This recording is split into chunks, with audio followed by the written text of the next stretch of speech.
வாழ்க வையகம்,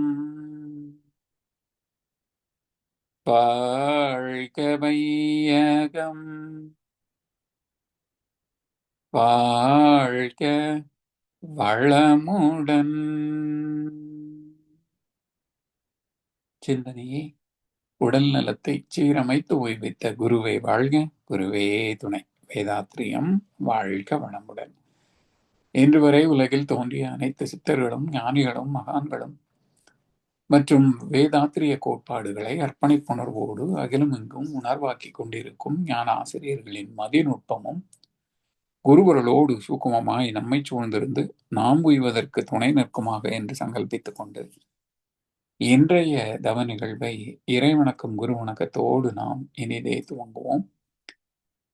இறைவணக்கம் பாட அருள்நிதி சூர்யா ஜெயமணி அம்மா அவர்களும், குரு வணக்கம் பாட அருள்நிதி ராதா ரவிச்சந்திரன் அம்மா அவர்களும். வாழ்க வளமுடன். குரு வாழ்க, குருவே துணை. இறை வணக்கம்.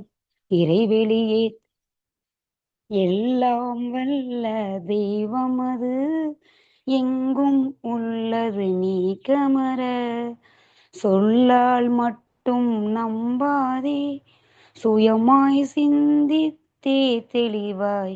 வல்லாய் உடலில் இயக்கமவன், வாழ்வில் உயிரில் அறிவும் அவன். கல்லார் கற்றார் செயல் விளைவாய், காணும் இன்ப துன்பமவன். அவனின் இயக்கம் அணுவாற்றல், அணுவின் கூட்டு பக்குவம் நீ. அவனில்தான் நீ, உன்னில் அவன். அவன் யார் நீ யார் பிரிவேது, அவனை மறந்தால் நீ சிறியோன், அவனை அறிந்தால் நீ பெரியோன். அவன் நீ ஒன்றாய் அறிந்த இடம், அறிவு முழுமை அது முக்தி, அறிவு முழுமை அது முக்தி. வாழ்க வளமுடன்.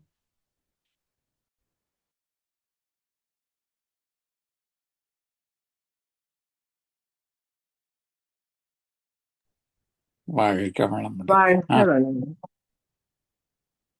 குரு வணக்கம். தந்தை தாயிருயிரோ சேர்ந்து சகை சொரு உடலாகி உலகில் வந்தேன். அந்த ஈருயிர் வினைகள் அறமோ மற்றோ அழித்த பதிவுகளெல்லாம் சொத்தாச்சு. இந்த பிறவியில் உள்வினையறுத்து என்னையாமை பொருளை அடைவதற்கு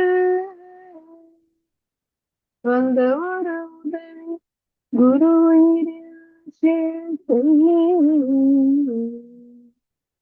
வணங்கி ஒரு திருவடி வாழ்த்தி வாழ்வோம். ஒரு திருவடியே வாழ்த்தி வாழ்வோம். ஒரு திருவடி வாழ்த்தி வாழ்வோம்.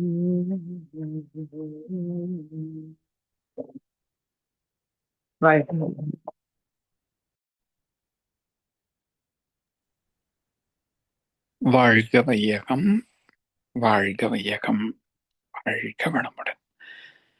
குரு வாழ்க, குருவே துணை. வேதாத்திரியம் வாழ்க வளமுடன். இன்றைய ஐம்புலன்கள் தவத்தினை மிகச்சிறப்பாக வழிநடத்தி தந்த நமது பேராசிரியர் ஞான ஆசிரியர் அருள்நிதி ராதா ரவிச்சந்திரன் அம்மா அவர்களும் அவரது அன்பு குடும்பத்தினரும் அருட்பேராற்றல் கருணையினால் உடல் நலம், நீளாயுள், நிறை செல்வம், உயர் புகழ், மெய்ஞானம் ஓங்கி வாழ்க வளமுடன், வாழ்க வளமுடன், வாழ்க வளமுடன்.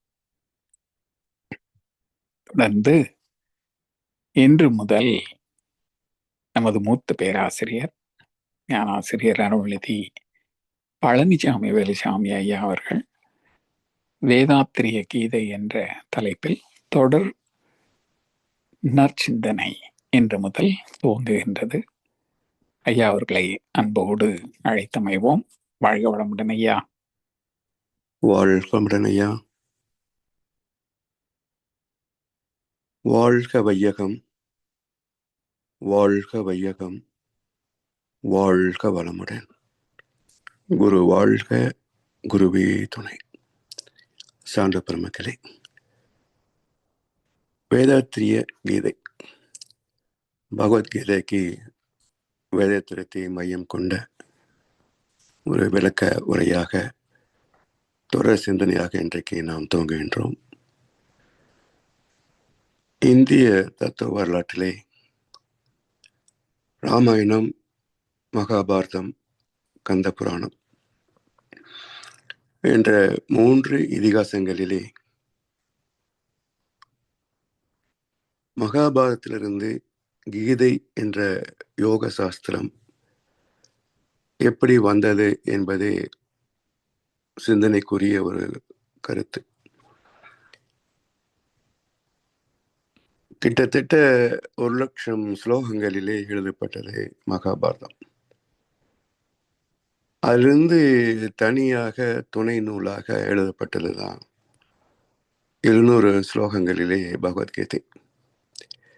ஏன் வியாச பகவான் தனியாக பகவத்கீதை என்ற யோக சாஸ்திரத்தை தந்தார் என்றால், மகாபாரதத்திலே கதாபாத்திரங்கள், சம்பவங்கள் மூலமாக வாழ்க்கை தத்துவத்தை பல்வேறு கோணங்களிலே குறிப்பிட்டிருந்தாலும் ஆத்மாவை பற்றிய விளக்கத்தை விளக்கிச் சொல்வது மிக கடினம். சுத்த வெளி என்பதை எந்த கதாபாத்திரத்தில் காட்ட முடியும்? எனவே இந்த யோக சாஸ்திரத்தை தனியாக 2 கதாபாத்திரங்கள் கலந்து கொள்வதாக, பேசுவதாக அமைக்கப்பட்டதுதான் கீதை. கிருஷ்ண பரமாத்மாவுக்கும் அர்ஜுனனுக்கும் இடையே நடைபெற்ற உரையாடலாக சொல்லப்படுகிறது. இது வெறும் உரையாடல் மட்டும் அல்ல, ஜீவாத்மாவுக்கும் பரமாத்மாவுக்கும் இடையே நடக்கின்ற ஒரு கலந்துரையாடல் எடுத்து வச்சுக்கலாம். அறிவுக்கும் மனதுக்கும், ஜீவாத்மாவுக்கும் பரமாத்மாவுக்கும், பகுத்தறிவுக்கும் பேரறிவுக்கும் இடையே நடக்கின்ற ஒரு உரையாடலாக இதை சிந்தித்தோம் என்று சொன்னால், கீதையின் தத்துவத்தை முழுமையாக நாம் விளங்கிக் கொள்ள முடியும். இதற்கு சம்ஸ்கிருதம் தெரியாது. இப்போ தமிழ் படுத்தப்பட்ட நூல்களிலே ராமகிருஷ்ண பரமஹம்சருடைய மிக அற்புதமான சீடர் சுவாமி சித்பவானந்தா, அவருடைய தமிழாக்கம் ஒரு நூல். அதை மையமாக வைத்துத்தான் நான் இந்த சிந்தனையை மேற்கொண்டிருக்கின்றேன். அதில் அவர் குறிப்பிடக்கூடிய முக்கியமான கருத்து, பாரதத்தில் திருதராஷ்டிரன் என்று சொல்லப்படுகின்ற பார்வையற்றவனாக சொல்லப்படுகிற கதாபாத்திரம், அதை சித்பவானந்தா சொல்றாரு, திருதராஷ்டிரன் என்பவன் அறிவு குருடன், அவனுக்கு பிறந்த குழந்தைகள் புல்லிய இயல்புகள் உடையவர்கள், விவேகம் என்பது நல் இயல்புகள், மானுட சரீரமே குருச்சேத்திரம், பாண்டவர்கள் நல் இயல்புகளின் பிரதிநிதிகள், கௌரவர்கள் தீய இயல்புகளின் பிரதிநிதிகள் என்று சித்பவானந்தர் அற்புதமான ஒரு மைய கருத்தை குறிப்பிட்டிருக்கிறார். மகிழ்ச்சி சொல்லக்கூடிய அறிவு குருடானால் ஆணவம் பிறக்கும். அந்த ஆணவம் தான் தனது என்ற நிலைகளிலே விரிவுபடும். இந்த தான் தனது என்பது ஒரு விசித்திர தம்பதி. இவர்களுக்கு பிறக்கின்ற விபரீத குழந்தைகள் காமம், குரோதம், மோகம், லோபம், மதம், ஆச்சரியம் என்ற 6 குழந்தைகள். இவை செய்கின்ற அட்டகாசங்கள் பஞ்சமகா பாதகங்கள் என்று மகர்ஷி சொல்வார்கள். அது மட்டுமல்ல, ஒரு இதிகாசத்திலே கதாபாத்திரத்தை ஊனமுற்றதாக படைப்பதற்கான நோக்கம் இருக்கணும். அப்படி இல்லை என்றால் அதற்கு அர்த்தம் இருக்காது. அது மட்டுமல்ல, ஞானிகள், சான்றோர் பெருமக்கள் ஒரு மனிதனின் உடல் குறைகளை சிலாகித்து பேச மாட்டார்கள். எனவே தத்துவ ரீதியாக கூனி என்றாலும் சகுனி என்றாலும் திருதராஷ்டிரன் என்றாலும் அவற்றுக்குள்ளாக தத்துவார்த்தமான ஒரு அர்த்தம் உண்டு. இதை புரிந்து கொண்டால்தான் இதிகாசத்தினுடைய அசல் பொருள் என்ன, அது எப்படி மனித குலத்திற்கு என்றைக்கும் வழிகாட்டக்கூடிய வாழ்வியல் நூலாக இருக்கிறது என்பதை புரிந்து கொள்ளலாம். மகாபாரதத்தை எழுதிய வியாசர் துவக்கத்திலேயே அற்புதமாக சொல்லுவார், இந்த பூமி உள்ளளவும் மனித குலம் உள்ளளவும் மக்களுக்கு பயன்படக்கூடிய ஒரு அற்புதமான இதிகாசத்தை நான் மனதிலே சிலாகித்திருக்கிறேன். இதை நான் சொல்ல சொல்ல எழுதுவதற்கு ஒரு ஆள் வேண்டுமே என்று பிரம்மாவிடத்தில் கேட்டதாகவும், அவர் விநாயகர் பெருமானிடத்திலே சொன்னால் அவர் எழுதி தருவார் என்றும், அது இமயமலையில எழுதப்பட்டது என்றும் கதாபாத்திரங்கள் மூலமாக சொல்லப்பட்டது. இப்ப வியாசர் என்றாலே விலாஸ் விசாலம் சொல்றோம் இல்லையா? அப்ப விரிந்த நிலை என்று பொருள். சாமி சொல்வது போல அறிவிலே தோன்றுகின்ற எந்த கருத்தும் கண்டுபிடிப்பும் சமுதாய சொத்து. அதனால் யாரும் காப்பிரைட் வாங்க மாட்டாங்க. அப்படி இது தன் பெயர் கூட அதுல குறிப்பிடப்படுவது இல்லை. வியாசர் என்றது ஒரு கருத்தை உள்ளடக்கிய ஒரு சொல்லே தவிர வியாசர் என்று கிடையாது. அது மட்டுமல்ல, அவருடைய பூர்வீகம் என்னன்னு பார்த்தீங்கன்னா கிருஷ்ண துவைபாயனர் என்று அவருக்கு பேர். கிருஷ்ணம் என்றால் சுத்தவேலி, துவைதம் 2. அப்ப சுத்தவேலி 2 பட்ட நிலை, அதாவது பேரறிவு பகுத்தறிவாக பின்னப்பட்ட நிலை. அப்படி கிருஷ்ண துவைபாயனர் என்று அவருடைய பெயர். அதை ஏன் இங்க அதே குறிப்பிடாமல் வியாசர் என்று குறிப்பிடுறாங்க என்றால், இந்த பிரபஞ்ச அளவுக்கு விரிந்து நின்றால்தான் இது போன்ற இதிகாசங்களை படைக்க முடியும். அதனால் வால்மீகி என்றாலும் வியாசர் என்றாலும் விஸ்வரூப தரிசனம், விரிந்த மனநிலை என்றுதான் அர்த்தம், விரிந்த அறிவு என்றுதான் அர்த்தம். எனவே எப்படி திருக்குறளுக்கு எ book without title and author name என்று மேல்நாட்டு அறிஞர்கள் குறிப்பிடுகிறார்களோ, அதே போல பாரதத்துக்கும் ஆசிரியர் பெயர் கிடையாது, ராமாயணத்துக்கும் ஆசிரியர் பெயர் கிடையாது. விரிந்த அறிவில இருந்து எழுதப்பட்டது என்றுதான் அர்த்தம். சரி, அதை யார் எழுதினாங்க? விநாயகர் பெருமான் ஒற்றை கொம்பை முறித்து இமயமலையில் எழுதி வைத்ததாக கருத்து. இப்போ இமயம் என்றாலே மலை என்பது துரியம், மலை உச்சி என்று எங்கே தத்துவத்துல வந்தாலும் அது நமக்குள் இருக்கின்ற உச்சி மையமாகிய கிரௌன் சக்கரா துரியத்தை தான் குறிப்பிடும். அந்த உச்சியிலே நிற்கின்ற போது இந்த பிரபஞ்சத்தோடு கலப்பதற்கு நம்ம தயாராகிறோம். கேட்வே டு காட், பிரம்மரந்தர் என்று சொல்லப்படும் உச்சி மையம். அப்ப இந்த பிரபஞ்ச அறிவோடு இணைந்து நின்று இந்த துரியத்தின் மூலமாக எழுதப்பட்டது இந்த இதிகாசம். விநாயகர் பெருமான் என்பது விண் தத்துவம், விண்ணுக்கு நாயகன் விநாயகன். எனவே ஒரு தெரிந்த ஞானி அறிவின் உச்சத்திலே விரிந்த மனநிலையில இருந்து எழுதப்பட்ட ஒரு இதிகாசம் என்பதுதான் இது அறிவுபூர்வமானதை தவிர, இல்லை என்று சொன்னால் இமயமலையில் எழுதப்பட்டதுன்னா எவ்வளவு எங்கெங்க எழுதப்பட்டது, மலையென ஒரே பரப்பா இருக்குமா எழுதுறதுக்கு. விநாயகருக்கு யானை வடிவம் சொன்னாங்க, ஒற்றை கொம்பை முறித்து எழுதுனா அப்புறம் இங்க இருக்குமா இல்லையா, தீர்ந்து போச்சா, தேஞ்சு போச்சா, கருப்பர்கள் இப்படியெல்லாம் கேள்வி கேட்பானுங்க.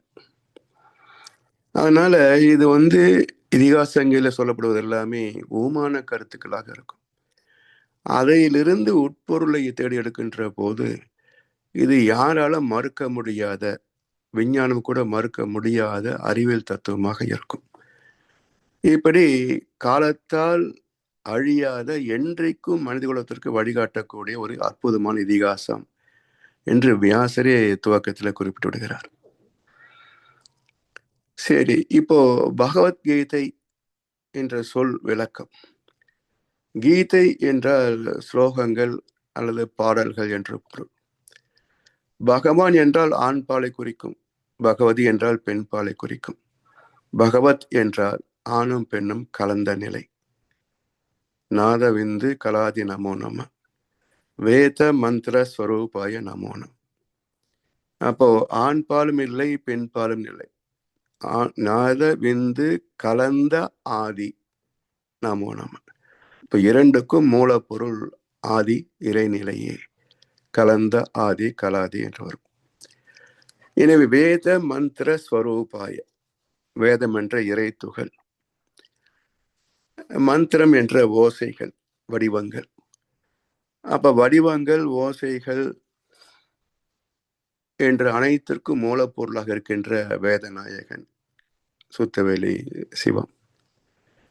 இப்படி இறைவனே மனிதனாக வந்தான் என்ற கருத்தை மையப்படுத்தித்தான் ஸ்ரீமத் என்றால் திருப்பொருந்திய, சிறப்பு பொருந்திய, மேன்மை தாங்கிய என்று பல வார்த்தைகளை குறிப்பிடலாம். எனவே ஸ்ரீமத் பகவத்கீதை ஆணும் இல்லாத, பெண்ணும் இல்லாத, அர்த்தநாரியாக இருக்கக்கூடிய இறைவனுடைய பரமாத்மா என்று சொல்லக்கூடிய நிலையை எப்படி அறைவது என்ற வழிவகையை கூறக்கூடிய வரப்புமான ஸ்லோகங்கள் அடங்கிய ஒரு தத்துவ நூல் என்பதுதான் ஸ்ரீமத் பகவத்கீதை. சரி, இது எங்கே எப்படி சொல்லப்படுகிறது என்றால் 1,00,000 ஸ்லோகங்களிலே எத்தனையோ கதாபாத்திரம் மூலமாக சொல்லப்பட்ட பாரதம் இங்கே 2 படைகள் மோதுகின்ற நேரத்துல இதை சொல்லப்படுவதாக குறிப்பு இருக்கு. குருட்சேத்திர யுத்தத்துல 2 படைகள் யார் முதல்ல யுத்தத்தை துவங்குவது என்று டாஸ் போடக்கூடிய நேரத்துல இப்படி ஒரு நூல் பேச முடியுமா என்பது ஒரு சிந்தனைக்குரிய கருத்தாக சொல்வார்கள். ஆனால் இது சாத்தியம்தான். ஏனென்றால் 700 ஸ்லோகங்கள் தானே. இந்த ஸ்லோகத்தை மட்டும் சொன்னால் எவ்வளவு நேரம் பிடிக்க போகுதுங்க? ஸோ 1/2 மணி நேரம், 1 மணி நேரம், அவ்வளவுதான்.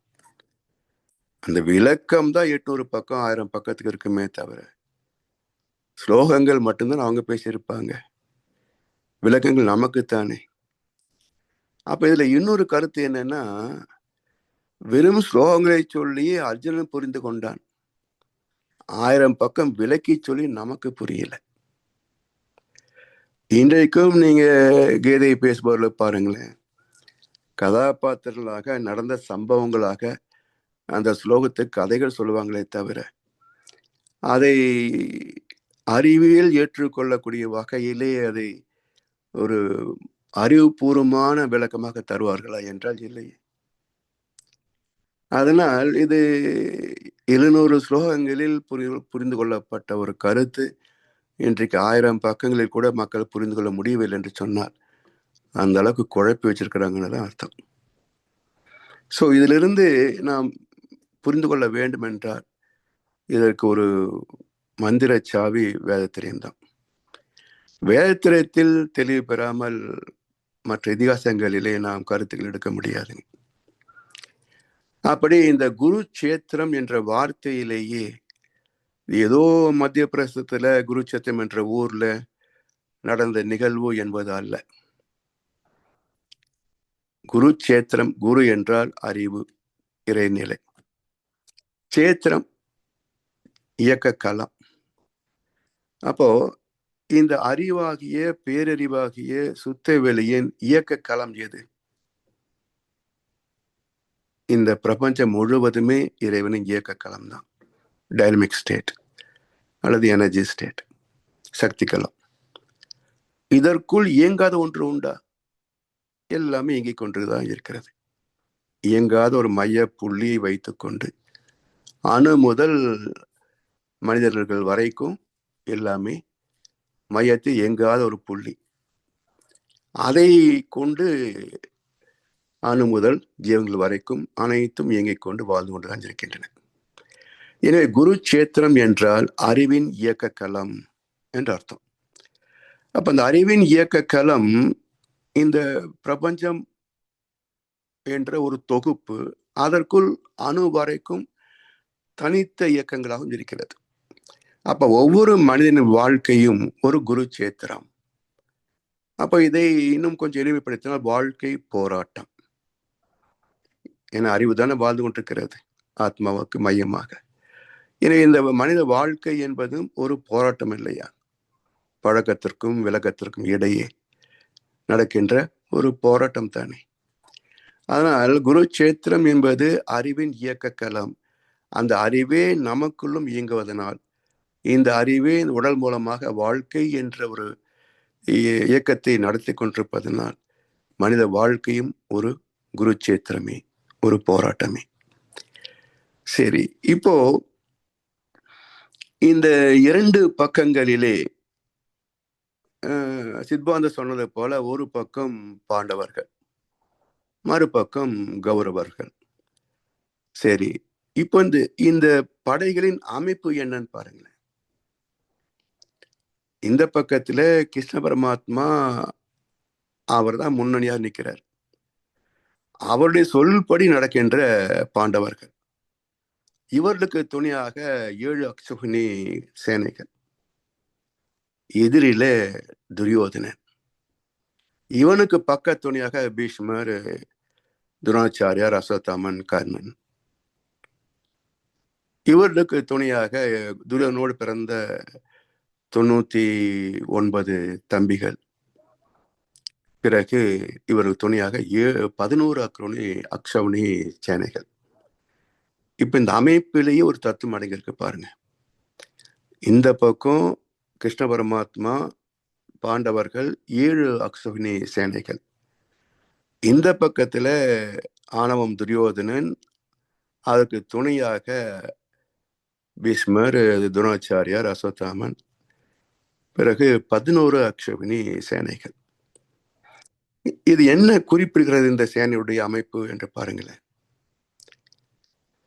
பாண்டவர்கள் சித்பான் சொன்னது போல நல்லியல்புகளின் பிரதிநிதிகள். அப்ப நல்லியல்பு என்று சொன்னால் தர்மத்தை மதித்து வாழ்கின்ற, தர்மனை முதன்மையாக கொண்ட 4 தம்பிகள். தர்மத்தை மதிக்கின்ற, கிருஷ்ண பரமாத்மா மதிக்கின்ற பாண்டவர்கள். அப்ப அறிவு சொல்லுகின்றபடி வாழ்கின்ற 5 புலன்கள். இந்த 5 புலன்களுக்கு அறிவின்படி வாழ்க்கை நடத்தினால் கிடைக்கக்கூடிய வெகுமதிகள் 7 சம்பத்துக்கள். உருவமைப்பு, குணம், அறிவின் உயர்வு, கீர்த்தி, உடல் வலிவு, சுகம், செல்வம் என்ற 7 சம்பத்துக்கள். அப்ப மனித வாழ்க்கை என்பது அறிவின் துணை கொண்டு 5 புலன்களை பயன்படுத்தி 7 சம்பத்துக்களை நிறைவாக துய்ப்பதுதான். இது இறைவன் தந்த வாழ்க்கை, தர்மத்தின் வாழ்க்கை. இதற்கு எதிரில் நிற்பது யார்? இந்த புனிதமான வாழ்க்கைக்கு தடை யார் என்றால் ஆணவம். அறிவு குருடாகிய நிலையில் பிறந்த ஆணவம். அறிவு கூடானால் ஆணவம் பிறக்கும். அந்த ஆணவம் தான் தனது என்று நிற்கும். இந்த பக்கம் பீஷ்மர், அந்த பக்கம் துரோணர். பீஷ்மருக்கு தனது என்ற பற்று, துரோணருக்கு தான் என்ற ஆணவம். தனுர்வேதத்துல நான் தான் கரை கண்டவன் என்ற ஆணவம் துரோணருக்கு. பீஷ்மருக்கு நான் இல்லைன்னா அஸ்தினாபுரத்தை யார் காப்பாத்துறது? எனவே எனக்கு பிறகு நல்ல ஒரு ஆட்சி அமைகின்ற வரைக்கும் நான் உயிரை விட மாட்டேன் அப்படின்னு வரமாகிட்டு உட்காந்துருக்கிறார். அப்போ ஆணவத்திற்கு தான் தனது என்ற 2 துணை. இதற்கு பிறந்த ஆசைகள், நூற்றுக்கணக்கான ஆசைகள். இங்க ஆணவம், அவனோடு சேர்ந்த 99 தம்பிகள். இவை செய்கின்ற அட்டகாசங்கள் 6 தீய குணங்கள், பஞ்சமகா பாதகங்கள், 6 மஞ்சும் 11. அப்போ ஆணவத்திற்கு துணை தான் தனது, அதற்கு துணை ஆசைகள், அதோட வெளிப்பாடு 6 தீய குணங்கள், 5 பாவங்கள். இப்படி எதிர் சேனையில 11 அஸ்வினி அக்ஷபினி சேனைகள். இப்படி அமைஞ்சிருக்கு குருஷேத்திரம். அப்ப இது ஒரு வாழ்க்கை போராட்டம் இல்லாம, ஒவ்வொரு மனிதனுக்குள்ளும் நடக்கின்ற தொடர் யுத்தம் இல்லாம, என்றைக்கும் முடிந்து போகாத ஒரு தொடர் யுத்தமாக நடக்கின்ற குருச்சேத்திரம் இல்லாம வேற என்னங்க? அதனால இது என்றோ நடந்து முடிந்த கதை அல்ல. ஒவ்வொரு மனிதனுக்குள்ளும் தொடர்ந்து கொண்டிருக்கின்ற ஒரு தொடர் யுத்தம் இந்த குருச்சேத்திரம். இங்க ஜாதி மதமெல்லாம் பேதமே கிடையாதுங்க. எல்லாருக்கும் பொதுவான இதிகாசம் தான் ராமாயணம், மகாபாரதம், கந்த புராணம். ஸோ ஏதோ இந்து தத்துவம் என்று சொல்லி பிராண்ட் குத்திக்கிட்டு அதை படிக்கிறதே பாவம் என்று கருப்பர்கள் பள்ளியில் அதை படிக்க விடாம, கிறிஸ்தவ நாடு அமெரிக்கால பேசுறாங்க, இந்திய நாடு தமிழ்நாட்டில் பேச முடியல இந்த இதிகாசங்களை. அப்ப வாழ்க்கை தத்துவத்தை மக்களுக்கு போதிக்கவில்லை, குழந்தைகளுக்கு போதிக்கவில்லை என்றால் தர்மம் எப்படி வாழ்க்கையில் இருக்கும்? அதனால் கர்ம யோகம் கீதையில பேசப்பட்டாலும் 3500 ஆண்டுகள் கடந்தும் இன்றும் மனித வாழ்க்கையில கலக்கவில்லை என்பதுதான யதார்த்தம். அப்போ எல்லா மகனும் தோற்று போனவர்களே, இந்த சமுதாயத்தை திருத்த முடியாமல் தோற்று போனவர்களே. சரி, இப்போ இந்த ராமாயணம், மகாபாரதம் எல்லாம் நடந்ததாக ஒரு சாரர் பேசுவாங்க. அது இதிகாசம் என்றால் அது சரித்திரம் அல்ல. இதிகாசம் என்றால் இப்படித்தான் வாழ வேண்டும் என்ற அர்த்தம். சரித்திரம் என்பது நிகழ்ந்தது. இதிகாசம் என்பது நிகழ்ந்ததை மையமாக வைத்திருக்கலாம், அல்லது நிகழ்ந்ததோடு கற்பனை கலந்திருக்கலாம், அல்லது கற்பனை மட்டுமே மையமாக வைத்து எழுதியிருக்கலாம். யார் சொல்ல முடியும் நடந்ததா இல்லையா? ஆனா இந்த உலகத்தையே அளந்தவர் பாரதியார். என்ன சொல்றாருங்க? சக்திகள் யாவும் அதுவே, பல் சலனம் பிறத்தல் இறத்தலும் அதுவே, நித்தியமாம் இவ்வுலகில் கடல் நீரில் சிறு துளி போலும் இப்பூமி. உலகம் என்றால் பிரபஞ்சம். இந்த உலகத்துல பூமி எவ்வளவு பெருசு என்றால் கடல் நீரில் சிறு துளி போலும் இப்பூமி. அப்போ பாரதியார் விஸ்வரூப தரிசனமாக இந்த உலகத்தை காணவில்லை என்றால் இந்த பாட்டை, இந்த கருத்தை சொல்லிக்க முடியுமா? சக்திகள் யாவும் அதுவே, ஒவ்வொரு அணுவும் சுத்த வெளியேதான், பரசிவ வெள்ளம். பல் சலனம் பிறத்தல் இறத்தலும் அதுவே, நித்தியமாம் இவ்வுலகில் பிரபஞ்சம் என்றைக்கு அழிய போவதில்லை, கடல் நீரில் சிறு துளி போலும் இப்பூமி. அப்படி விஸ்வரூப தரிசனமாக இறை தத்துவத்தை, இந்த உலகத்தை அகக்காட்சியாக கண்டு அதை எழுதி வைத்த பாரதியார் என்ன சொல்றாரு? இந்த ராமாயணமும் மகாபாரதமும் ஒரு கற்பனை கதைகள். அதாவது பாரதத்தை பற்றி சொல்கின்ற போது ஏதோ ஒரு 2 கவி வருமே. அதாவது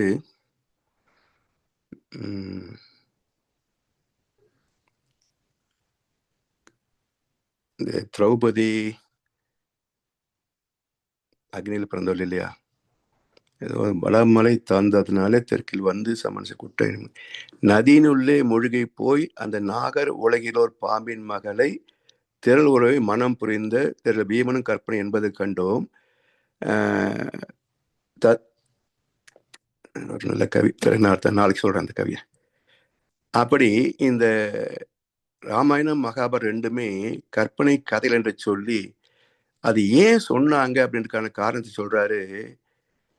கவிதை மிக நல்லதேனும் அக்கதைகள் பொய் என்று தெளிவுற கண்டோம், புவிதனில் வாழ்நெறி காட்டி நன்மை போதிக்கும் கட்டு கதைகள் அவையாம். இது 3வது பேரா வரும். ஃபர்ஸ்ட் 2 பேரா ராமாயணத்தை சொல்லும், மகாபாரதம் சொல்லும். 3வது பேரா என்ன சொல்றாரு? கவிதை மிக நல்லதேனும். ரொம்ப கவி நயத்தோட, கதாபாத்திரங்கள் எல்லாம் அற்புதமான ஆற்றலோட, குணாம்சங்களோட, வியக்கத்தகும் வகையில இருக்கும்.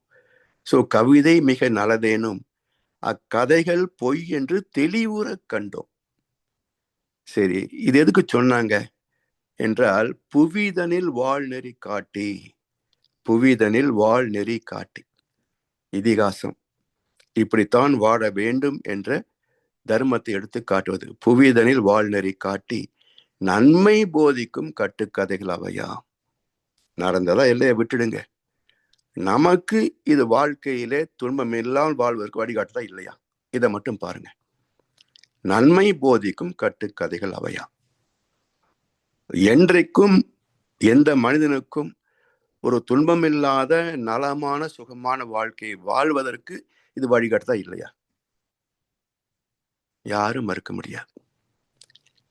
அப்படி ஒரு அற்புதமான இதிகாசங்கள் ராமாயணம் மகாபாரதம் என்று பாரதியார் தெளிவா சொல்றார்.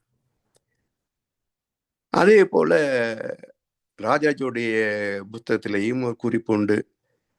அதே போல சித்பாந்துடைய நூலிலேயும் அந்த குறிப்பு உண்டு. இவை எல்லாமே ஒரு கதாபாத்திரங்களாக சொல்லப்பட்டவையே தவிர இது சரித்திரம் அல்ல, நிகழ்ந்தவை அல்ல என்று கருத்து உண்டு. சரி, இப்போ கீதை என்ன சொல்கிறது? புலனடக்கமும் பக்தியும் தியாகமும் தபசும் தொண்டு புரிதலும் இல்லாத கீழ் மக்களுக்கு கீதா சாஸ்திரம் உதவாது. இப்ப இந்த உலகத்துல சாமி சொல்ற மாதிரி கொலைஞர்கள், ஏழைகள், தடியர்கள், நோயுற்றோர் எங்குமே காட்சியா. அது மாதிரி கீதை சொல்கிறது, புலனடக்கமும் பக்தியும் தியாகமும் தபசும் தொண்டு புரிதலும் இல்லாத கீழ் மக்களுக்கு கீதா சாஸ்திரம் உதவாது.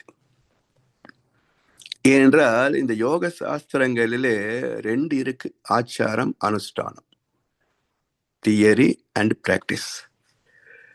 தெரிந்து கொண்டா மட்டும் போதாது, பின்பற்றினால்தான் பயன்.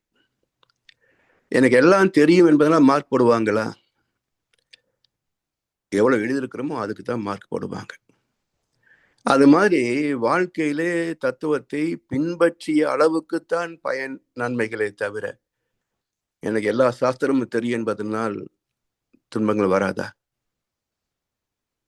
அதனால்தான் கற்க கசடர கற்பவை.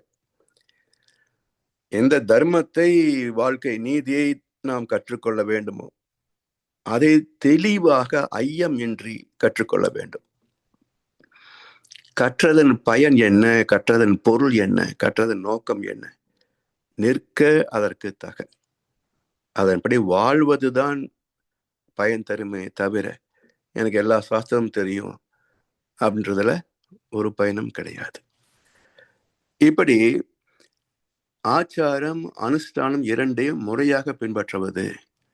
இதான் சாமி சொல்லுவாங்க, தவறு செய்து கொண்டே தத்துவத்தை போதித்தால் கேட்பவர்களும் தத்துவத்தை கேட்டுக்கொண்டே துணிந்து தவறுகளை செய்வார்கள்.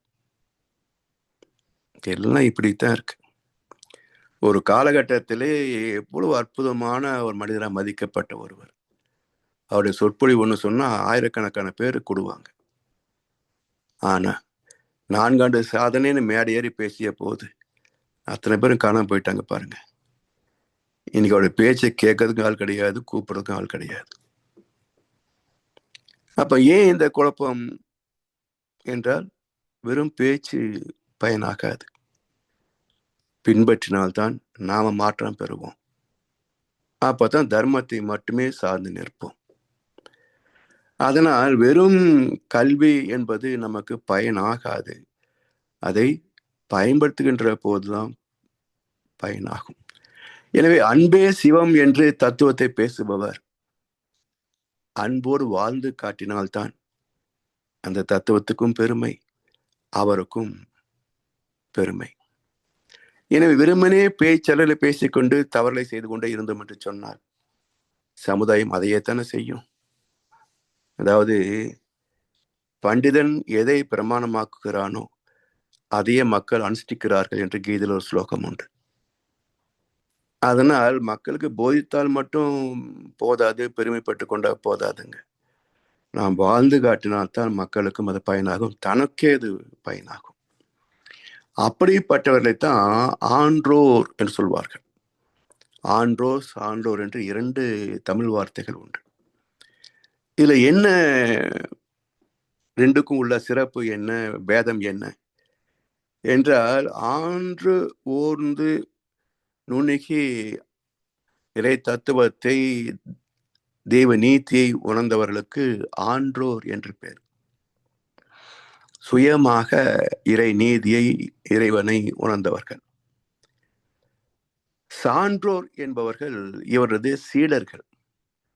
இந்த ஆன்றோரிடத்திலே அணுகி அவர் சொல்லுகின்றபடி பயிற்சிகளை செய்து பின்பற்றி தானும் பக்குவம் அடைந்து அவரை போலவே தானும் வாழ்ந்து காட்டுகின்ற போது சான்று ஓர் சான்றோர். சான்று என்ற எக்ஸாம்பிள், முன்மாதிரி. அப்படி இவர்கள் உணர்ந்து ஓதுகிறார்கள். ஆன்றோர்கள் தாங்கள் உணர்ந்ததை ஓதுகிறார்கள். சான்றோர்கள் ஓதியதை கேட்டு உணர்கிறார்கள்.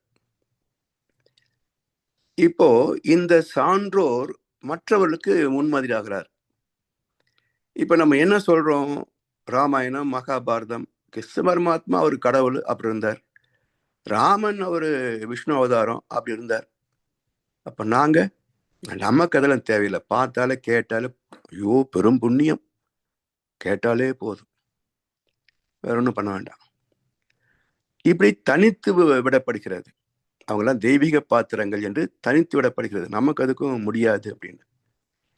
ஆனா ஆண்டோர் வாழ்ந்த வாழ்க்கையை சான்றோர்கள் ஓதியதை கேட்டு உணர்ந்து அவர் சொன்னபடி நாமும் பின்பற்றினால் அதே பக்குவத்தை நாமும் அடைய முடியும் என்று வாழ்ந்து காட்டி மற்றவர்களுக்கு முன்மாதிரியாக இருப்பவர்கள் சான்றோர்கள். அப்போ மக்களுக்கும் ஞானிக்கும் இடையிலே ஒரு சாட்சியாக இருப்பவர் சான்றோர். அப்போ இது ராமன் மட்டும் வாழ்ந்து காட்ட வேண்டியதில்லை, நாமும் வாழ முடியும், நாமும் ராமனாக மாற முடியும், நாமும் கிருஷ்ணனாக மாற முடியும். கிருஷ்ணன் சொன்னா கோபிகரை மட்டும் நினைச்சுக்காதீங்க. நாங்களும் அப்படித்தாங்க கோபிகர் மாதிரி தான் இருக்கிறோம். மனைவி, துணைவி, இணைவின்னு சொல்லி திரிகிறாங்களே, அது அல்ல கிருஷ்ண பரமாத்மா. அது பல ஆத்மாக்களுக்கும் பல ஜீவாத்மாக்களுக்கும் ஒரே பரமாத்மா தத்துவம். புரியுதுங்களா? அதாவது எப்படி ராமாயணத்திலே சீதை என்பது ஜீவாத்மா என்ற அர்த்தமோ, பாரதத்திலே திரௌபதி என்பது ஜீவாத்மா என்ற அர்த்தமோ, அதே போல பெண்மை என்பது ஜீவாத்மா என்ற அர்த்தம். அப்ப கிருஷ்ணனோடு கோபிகைகள் இருந்தார்கள் என்று சொன்னால் பரமாத்மாவை நேசிக்கின்ற ஜீவாத்மாக்கள் என் அர்த்தம். எப்படி ராமன் இருக்கும் இடமே சீதைக்கு அயோத்தி என்று சொன்னாங்களோ, அதே போல கிருஷ்ண பரமாத்மா இருக்கின்ற இடமே எங்களுக்கு துவாரகை என்று அவரோடு சேர்ந்து வாழ்ந்த ஆத்மாக்கள். ஸோ பெண்கள் அர்த்தம் இல்லை, இறைவனை பரமாத்மாவை உணர்ந்து நேசித்து அந்த பரமாத்மாவோடு ஒன்றி இருப்பதே எங்களுக்கு சுகம் என்று நினைக்கின்ற ஜீவாத்மாக்கள் அர்த்தம். சரிங்களா? ஸோ இது பெண்களோட தொடர்பு கொள்வதன் அர்த்தம் இல்லை. சரி, இப்போ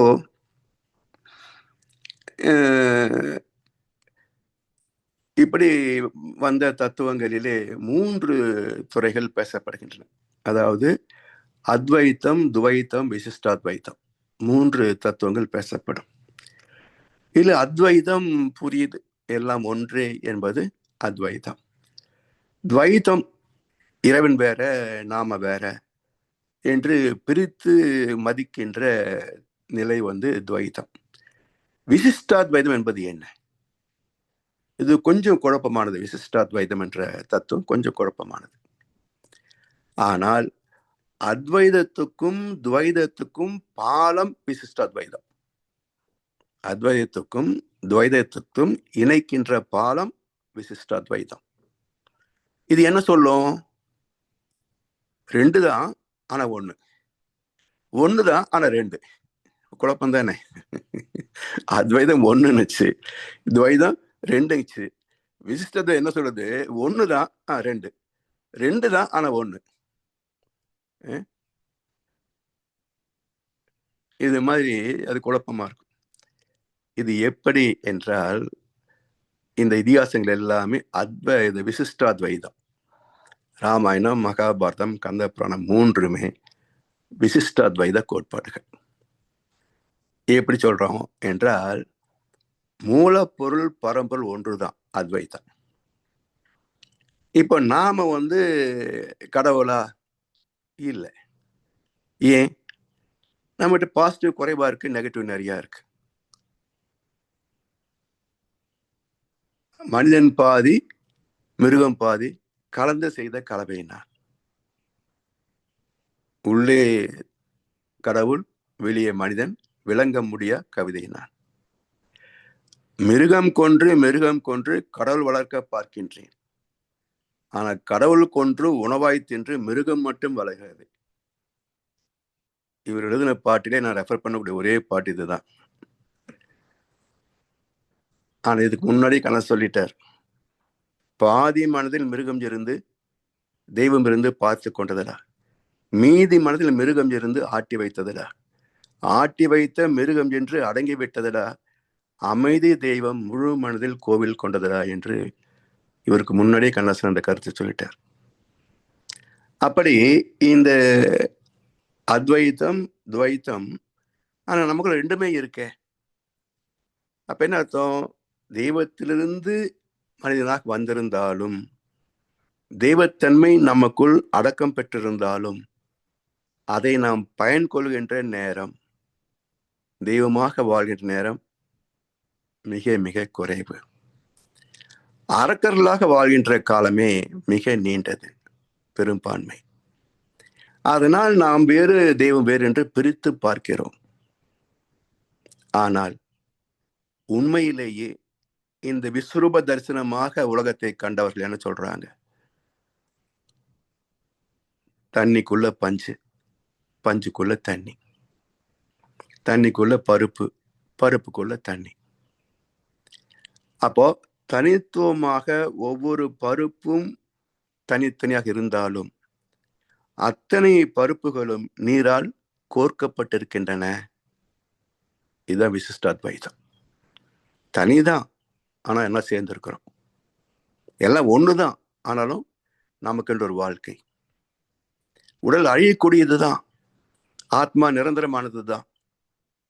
ஆனா அழிவில்லாத உடல், அழியக்கூடிய உடல் இல்லாம அழிவில்லாத ஆத்மா தன்னை எப்படி அறிய முடியும்? சொல்லுங்க. அப்ப உடல் இல்லை என்றால், மூளை இல்லை என்றால், மனம் அறிவு இல்லை என்றால் ஆத்மா தன்னை அறிய முடியாது. அதனால் நிரந்தரமான பரம்பொருளை அறிவதற்கு நிலையில்லாத தேகம், நிலையில்லாத வாழ்க்கை அவசியம். இது எப்படி என்பதற்கு ராம்கிருஷ்ண அருமையா உதாரணம் சொல்வார். பெரிய பெரிய கட்டிடங்கள் கட்டுறோம். முதல்ல உட்கார்ந்து கட்டுவார் கொத்தனாரு, அப்ப நின்றுட்டு கட்டுவாரு. அதுக்கப்புறம் சாரம் போட்டுதான் மேல போக முடியும். சரி, சாரம் நிரந்தரமா கட்டிடம் நிரந்தரமா? கட்டிடம் தான். சாரம்லாம் கட்டிடம் கட்டிக்கிங்களே, முடியாது. அது போல நிரந்தரமான கட்டிடத்திற்கு தற்காலிகமான சாரம் எப்படி அவசியமோ, அது போல் நிலைத்த ஆத்மாவை அறிவதற்கு இறக்கக்கூடிய நிலையில்லாத உடம்பு அவசியம். மிக அற்புதமான கருத்தை சொன்னார் ராமகிருஷ்ணர். இப்படி மனித வாழ்க்கை என்பது தனித்துவமாக தெரிந்தாலும் நாம் அனைவரும் சேர்ந்தே இருக்கிறோம். அதனால்தான் சில சமயத்துல என்ன சொல்றோம்? நான் பேச நினைப்பதெல்லாம் நீ பேச வேண்டும் சொல்றோம் இல்ல? கல்யாண புதுசுல இன்னைக்கு நீ கத்திரிக்காய் குழம்பு வைப்பேன்னு நினைச்சேன், கரெக்டா வச்சுட்டியே. ஆமாங்க, நான் கூட நீங்க ஆஃபீஸ் போகும்போது இப்படி ட்ரெஸ் போடுங்கன்னு நினைச்சீங்க, கரெக்டா அதே ட்ரெஸ் போட்டு வைப்பேங்க. அதுக்கப்புறம் அப்ப இதெல்லாம் நான் பேச நினைப்பதெல்லாம் நீ பேச வேண்டும். எப்போ? 3 மாசத்துக்கு 6 மாசத்துக்கு. அதுக்கப்புறம் நீங்க என்ன நினைக்கிற எனக்கு என்ன எப்படி தெரியும்? சொன்னதானே தெரியும். இப்ப என்னாச்சுங்க? அதாவது ஈருடல் ஓர் உயிர் என்று இருந்த போது இந்த உணர்வு அங்கே ரிஃப்ளெக்ட் ஆச்சு. கொஞ்சம் தள்ளி நிற்கிற போது அந்த உணர்வுகள் எட்டவில்லை. இதே மாதிரி தானே உலகம் போற. எனவே நாம் தனித்த உடல்களாக வாழ்ந்தாலும் கூட இந்த பூமியின் காந்த களத்திலே இணைந்தே இருக்கிறோம். அதான் விசிஷ்டாத்வைத்தம். இதை மகிழ்ச்சியை சொல்லும் போது, சாமிஜி இந்த அத்வைதம், துவைத்தம், விசிஷ்டாத்வைதம் கொஞ்சம் குழப்பமா இருக்க, என்ன ஒரு குழப்பம் இல்லை சொல்றேன் கேளுங்க அப்படின்ட்டு. அங்க ஒரு ஆப்பிள் இருந்தது, எடுத்து கையில் வச்சுக்கிட்டாரு. இப்ப என்ன அப்படின்னாரு. ஆப்பிள் உங்க கையில் இருக்கு சாமிஜி.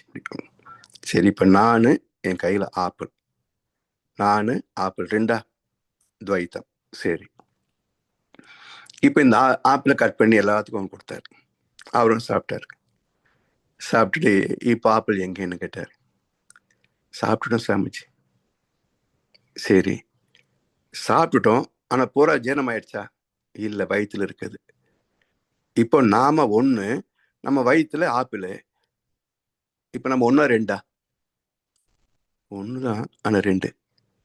சரி, ஒரு 2-3 நாள்ல ஆப்பிள் சுத்தமா ஜீரணமாகி ரத்தத்தோட உடம்போட கலந்து போச்சு. இப்போ ஆப்பிள் எங்கே? ரெண்டா ஒண்ணா? அது உடம்ப மாறி போச்சு. அப்போ சாப்பிட்டு அது முழுசும் செரிக்கிற வரைக்கும் வயிற்றுல இருந்தது இல்லையா, அது விசிஷ்டாத்வைதம். சாப்பிடுறதுக்கு முன்பு நான் அத்வைத்தம். சாப்பிட்டு ஆப்பிள் நான் என்னோட உடம்பாகவே 7 தாதுக்களாக மாறி நான் என்ற உடலாகவே மாறிய பிறகு மீண்டும் அத்வைத்தம். அப்போ அத்வைத்தமே துவைத்தமாகி துவைதத்திலிருந்து அத்வைத்தத்துக்கு போவது, இடைப்பட்ட பாலம், இணைப்பு பாலமே விசிஷ்டாத்வைத்தம். இவ்வளவுதான். அப்ப எல்லோரும் துவைதத்துல நிக்கிறோம். எந்த பக்தரும் தன்னை கடவுள் என்று சொல்லுகிறாரா? இல்லை. அப்ப தான் மனிதன் என்று பிரிவுபட்டு நிற்கிறான். சரி, இப்ப மனிதன் தெய்வமாக அத்வைதத்துக்கு போகணும்னு சொன்னா எப்படி போவது என்றால், இப்ப ரெண்டுக்கும் என்ன டிஃபரன்ஸ் பார்க்கணும். God plus 3 impurities equal to man. கடவுள் வந்த பரிணாம வழியில ஆணவம், கண்மம், மாயை கலந்ததால் மனிதனானான். Man minus 3 impurities equal to God. இந்த மனிதனிலே இருந்து மாயை கழித்து, கண்மத்தை கழித்து, ஆணவத்தை நீக்கிவிட்டால் இவன் யார்? ஐயப்படாது அகத்து அது உணர்வானை தெய்வத்தோடு ஒப்புக்கொள்ள அத்வைத்தான். எனவே நான் வேறு நீ வேறு என்று பார்ப்பது பக்குவப்படாத நிலை. பழுத்த நிலை வரும் வரையில் நீ நான் என்றோம், ரெண்டு பதமடைந்தோம், ஒன்றானோம், அத்வைத்தம், பரமானந்தம். இப்படி இந்த உலகத்தையே ஒரே காட்சியாக காண்பது. பேரியக்க மண்டலம் பெரிதுதான் என்றாலும் ஓர் இயக்கமாக உந்தன் உடலாய் அதை காண்கின்றேன். சீர் இயக்கங்கள் எல்லாம் சிந்திக்க பெரும் வியப்பு. யார் இயக்க வல்லாரே உனை அன்று இப்பேரிண்டத்தை. இவ்வளவு பெரிய பிரபஞ்சம் எவ்வளவு துல்லியமாக சீர்மையாக ஒரு இயக்க விளைவோடு நடந்து கொண்டிருக்கிறது. யார் நடத்தி வைக்கிறான்? யார் இயக்க வல்லாரே உனை அன்று இப்பேரிண்டத்தை. ஒரு குடும்பத்தை நடத்துவதற்குள்ள போதுமுடா சாமின்னு ஆயிடுது. எத்தனை கோடி குடும்பங்கள், எத்தனை கோடி ஜீவராசிகள், எத்தனை கோடி கணக்கான கோள்கள், நட்சத்திரங்கள், இத்தனையும் நான் தான் செய்யறேன் என்று காட்டிக்கொள்ளாம நடத்திட்டு இருக்கிறீங்க. உன்னை விட உயர்ந்தவர் யார்? சிறந்தவர் யார்? திறமை மிக்கவன் யார்? அதான் அத்வைத்தம். அப்படி நம்மை தனியாக பார்ப்பது துவைத்தம். இறைவனுக்குள் நம்மையும் பார்ப்பது விசிஷ்டாத்வைத்தம். இறைவனாகவே மாறிவிடுவது. எல்லாம் மற என இழந்த நலம் சொல்லாய் முருகா சுரபபதியே. அப்படி எல்லாம் மறந்து தன்னை இழந்த நிலை அத்வைத்தம். சரி, இப்போ இந்த ராமாயணம், மகாபாரதம், கந்த புராணம், இந்த 3 இதிகாசங்களும் விசிஷ்டாத்வைதத்திலிருந்து அத்வைதத்துக்கு கொண்டு போகக்கூடிய அந்த பயிற்சிகள் இல்லை என்றாலும் தத்துவத்தை போதிக்க வந்தவை. இதை சரியாக புரிந்து கொள்ளாமல் இவர் ராஜேஷ் என்ன சொல்லுவார்னாக்க, ராமாயணத்துல சொல்ற போது, இது ஒரு ராஜகுமாரன் அல்லது ஒரு நல்ல வீரனாக இருந்திருக்கலாம். ஆனால் இது பின்ன இவரு, அதாவது வால்மீகி எழுதுவதற்கு முன்பாகவே இது செவி வழி கதையாக இருந்தது. மக்களும் ராமனை மகாவிஷ்ணு அவதாரமாகவே நம்பிட்டாங்க. அதுக்கு பிறகு வால்மீகி ராமன் எழுதும் போது எப்படி மனிதனாக வச்சு எழுத முடியும்? அதனால தெய்வாம்சம் பொருந்திய கதாபாத்திரமாக வச்சு எழுதிட்டாரு என்று ராஜாஜி அவருடைய புத்தகத்துல ஒரு குறிப்பு தர்றார். இப்படி மக்கள் மனசுல ஏற்கனவே இது செவி வழி கதையாக இருந்தவை எல்லாமே அது இறைவனுடைய அம்சமாகவே பதிந்து போனதுனால பின்னாடி அதை எழுதியவர்களும் அதே கருத்தை மையப்படுத்த வேண்டிய கட்டாயத்தில் இருந்தது. ஆனா இதுல இருந்து எப்படி மீண்டும் மனிதன் தெய்வமாவது என்ற கருத்தை சொல்ல வந்தவைதான் இதிகாசங்கள். அப்ப அந்த இதிகாசங்களிலே 2 கோட்பாடு இருக்கும். ஒன்று இலக்கியம், இன்னொன்று காப்பியம். இலக்கு இயம், காப்பு இயம். இயம் என்றால் இயம்புதல், விளக்குதல், எடுத்துள்ளுதல் என்ற அர்த்தம். அப்போ இலக்கு இயம், இலக்கை பேசுவது, இலக்கை விளக்கி சொல்வது என்றார். நம்முடைய வாழ்க்கையின் இலக்கு என்ன? வாழ்க்கையின் நோக்கம் என்ன? அந்த இலக்கு தெரிந்தவனுக்கு தான் இலக்குவன் பேர். வாழ்க்கையின் இலக்கு என்ன தெரிந்தவனுக்கு தான் இலக்குவன் என்று பேர். சரி, இலக்கு என்ன? சாமி நமக்கு சொல்றாங்க. வாழ்க்கையின் நோக்கம் என்ன? ஆகத்தால முதல் சப்ஜெக்ட் வாழ்க்கையின் நோக்கம். Survival, enjoyment and perfection. உயிர் வாழ்வது,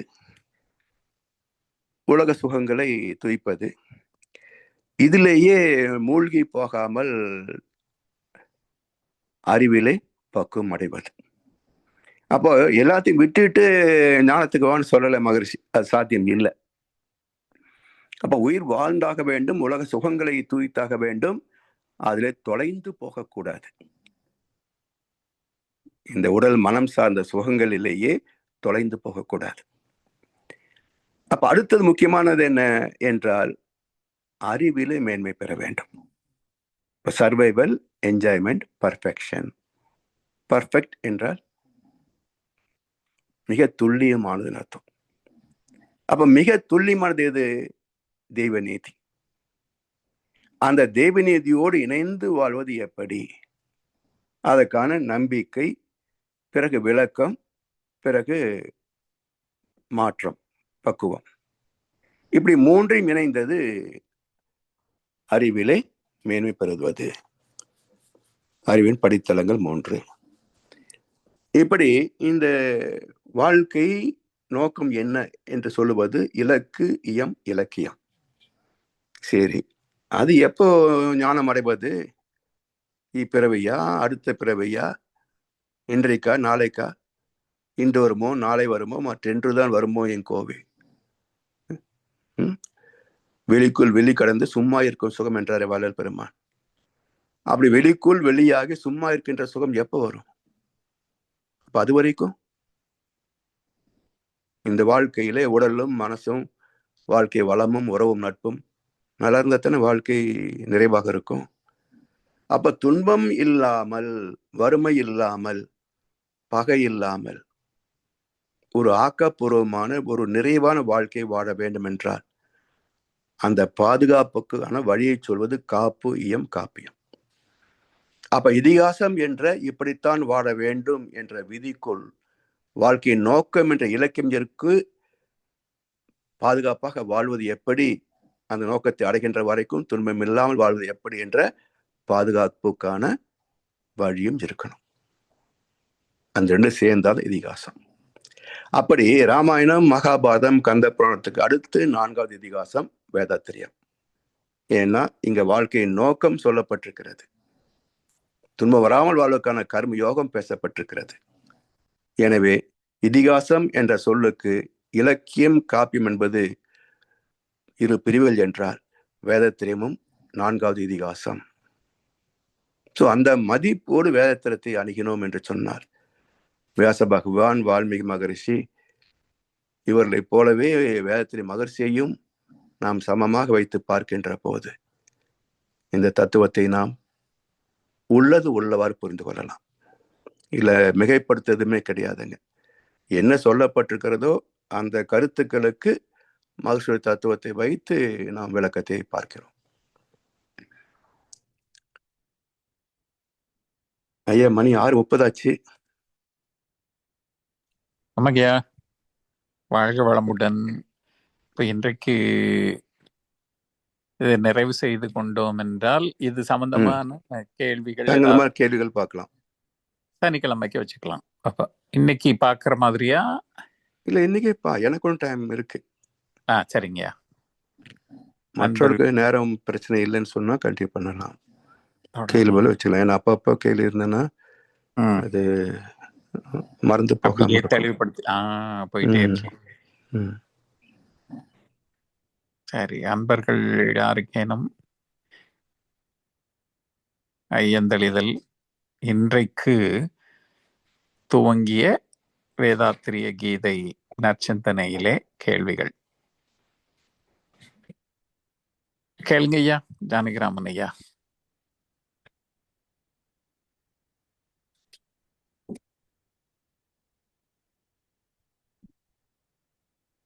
அன்மியூட் பண்ணிட்டு கேளுங்க ஐயா. வாழ்க வளமுடன். ஐயா. இந்த வேதாந்தத்தினுடைய சாரத்தையும் அழகா கொடுத்துட்டீங்க. திரும்ப திரும்ப எவ்வளவு தடவை கேட்டாலும் இனிமையா இருக்கும். அது இந்த பதிவு ஒரு தடவை போட்ட முடியுமா? இது இந்த ஸ்கை சிகாகோ இருக்கு இல்லைங்க, அதுல வருது. அதுல வந்துடுது. அப்படியா? ஒவ்வொரு நாளும் வருது இல்ல, இது மட்டும் வருதா? யூடியூப் சேனல்ல ஒவ்வொரு நாளும் வருங்கய்யா, ஒவ்வொரு நாளுக்கு வருதுங்கய்யா. நீங்க skychicago.orgன்னு வெப்சைட் இருக்கு, அதுல போய் பாத்தீங்கன்னாலும் இது இந்த படத்தோட உங்களுக்கு யூடியூப் லிங்க்கும் அதுலயே இருக்கும், சைட்லயும் இருக்கு. skychicago.org.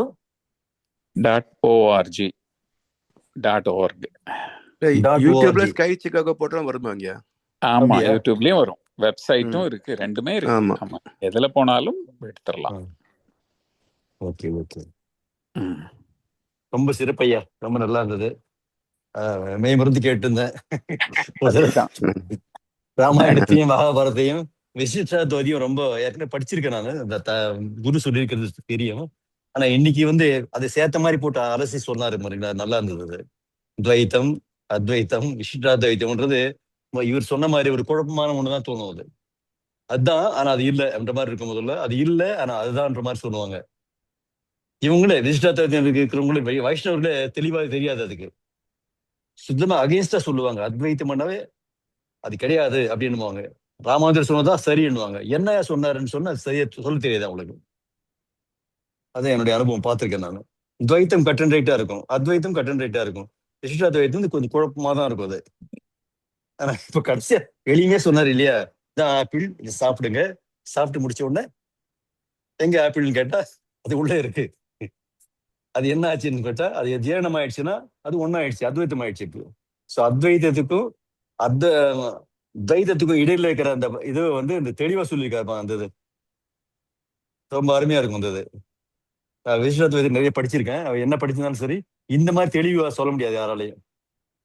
ரொம்ப சிறப்பையா, நன்றி நன்றி ஐயா. சந்தேகம் கிடையாது. வாழ்க வளமுடன், வாழ்க வளமுடன்.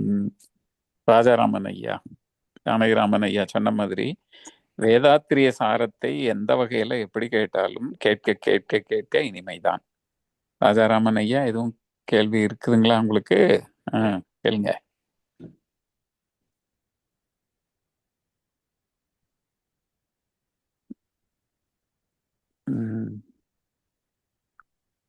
சரி ஐயா, வணக்கம் ஐயா. வாழ்க்கை சொல்லுங்க ஐயா. எனக்கு சிஸ்டம் ஒர்க் பண்ணல, எல்லாம் லேட் ஆயிடுது. ரொம்ப அருமையா இருந்தது அன்னைக்கு. இந்த வேதாத்திரியம் பகவத்கீதை ரெண்டு லிங்க் பண்ணி ரொம்ப அருமையா சொன்னீங்க. ஏற்கனவே சொன்னீங்க, கேட்டேன். இருந்தாலும் இன்னைக்கு ரொம்ப விளக்கமா இருந்தது, ரொம்ப குழப்பமா இருந்தது. அத்வைதம் விசாசம் இதை பத்தி அருமையா விளக்கம் கொடுத்தீங்க. ரெண்டுல ஒண்ணுதான், ஒண்ணுல ரெண்டு தான் அப்படிங்கிறது சுத்தி குத்தி அங்கேயே கடைசி மகர்ஷி கொடுத்த ஆப்பிள் கதை அருமையா இருந்த விளக்கம் நல்லா இருந்தது. எனக்கு என்ன கேள்வின்னா, நீங்க சொல்லும் போது இந்த மகாபாரதத்துல வந்து இந்த காப்பு அந்த நாயகன் திருதராஷ்டிரன் வந்து ஏன் வந்து குருடனா இருக்க ஆரம்பிச்சீங்க? அது விளக்கம் கொடுக்கலையா? ஏன் குருடனா படைச்சாங்க அதுல? அறிவு கூடனுங்கய்யா. இல்ல. நான் துவக்கத்துல அது சொன்னோம். அதாவது சித்பவானந்தருடைய பகவத்கீதை விளக்கத்துல துவக்க முன்னுரையிலே அவர் சொல்லுவார். அதாவது திருதராஷ்டிரன் கண் பார்வையற்ற திருதராஷ்டிரன் என்பது புறக்குடன் அல்ல, அறிவு குருடன் அர்த்தம். ஓஹோ, அதுக்காக அந்த இலக்கியம் அந்த படத்திற்கு. இப்போ அந்த இடத்துல மகர்ஷி என்ன சொல்றாரு? அறிவு கூடானால் ஆணவம் பிறக்கும். ஆணவம் பிறந்தால் தான் தனது 2ஆ பிரியும். அந்த தான் தனது சேர்ந்தா 6 தீய குணங்களாகும். அந்த 6 தீய குணங்கள் 5 பாவங்களாக மாறும். அதுதான் அந்த குருச்சேத்திர யுத்தத்துல பாண்டவர் பக்கம் அந்த படை அமைப்புக்கு நான் சொன்னேன் இல்லைங்க, 11 அக்ஷோணி சேனை.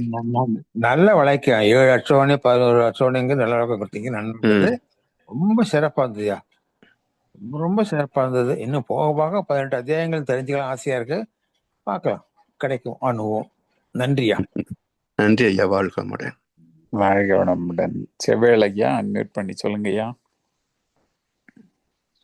வாழ்க வளமுடன் ஐயா, ரொம்ப சிறப்பா இருந்தது சொன்னீங்க ஐயா. இப்ப அத்வைதம், துவைதம், விசிஷ்டாத்வைதம் சொன்னீங்க. நம்ம அத்வைதம்னா எல்லாமே இருக்கிறதா தான் இருக்கிறது. நம்ம இப்ப A to Z நம்ம பார்த்துக்கிறது அத்வைதம். துவைதம்ன்றது நான் வேற இப்ப நீ வேறன்னு தனித்தனியா பிரிச்சு பாக்குறது இந்த துவைதம். ஆனா அந்த விசிஷ்டா வைதம்ன்றது எப்படிங்க ஐயா? அதை நம்ம எப்படிங்க ஐயா நான் சொல்றது கரெக்டுங்களா? துவைதனா நம்ம வேற நீ வேறன்னு தனியா இருக்குது, அத்வைதனா எல்லாமே இருக்கிறது. அத்வைதம் என்பது நான் வேற நீ வேற மட்டும் இல்ல, இறைவன் வேறு உலகம் வேறுன்னு பிரிச்சு பாக்குறது.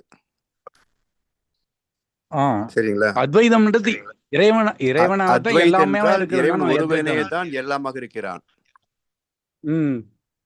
சுத்த வெளியே தான் பிரபஞ்ச களமாக நாம கொஞ்சிருக்கிறது. இது அத்வைதம். துவைத்தம் என்பது சுத்தவெளி வேற, பிரபஞ்சம் வேற, அது துவைத்தம். விசிஷ்டாத்வைதம் என்பது சுத்தவெளியே தான் உலகமாச்சு, நாமாச்சு. நமக்குள்ளயும் அதே இறைவன் இருக்கிறான். நாம பக்குவம் அடைந்து தவத்தின் மூலமாக இறைவனை ஒன்று விட்டால் இப்ப நாம இறைவனாக மாறி போகிறோம், மீண்டும் அத்வைதமாகிறோம். சரிங்களா? அப்ப 1 2 ஆகி 2 ஒன்றாக மாறுகிறது. நாம திரும்பி அதே அளவுக்கு போறோம். அதே அந்த நம்ம உணர்றோம். அந்த அதுக்குதான் வந்து God plus 3 impurities equal to man, man minus 3 impurities equal to God. சரி, நானும் கண்ம மாயை கழித்தால் நம்ம இறைவனாக ஆயிடுறோம். ஆமா, அதுதான். அப்ப அத்வைதம் ஆயிடுது. மலங்கள்ல ஆமா அத்வைதம் ஆயிடுது. ஆமா, சரி. ஆக்சுவலா துவைதம் இல்ல, மல்டி வைதம். அது இந்த உலகத்துல துவைதம் கிடையாது, மல்டி வைதம். 2ஆ இருக்குது. நான் இந்த ஜாதி, இந்த ஜாதி, நாடு கோலங்கோசை எத்தனை வச்சிருக்கிறோம். இது 2ஏ கிடையாது, மல்டி வைதம். இது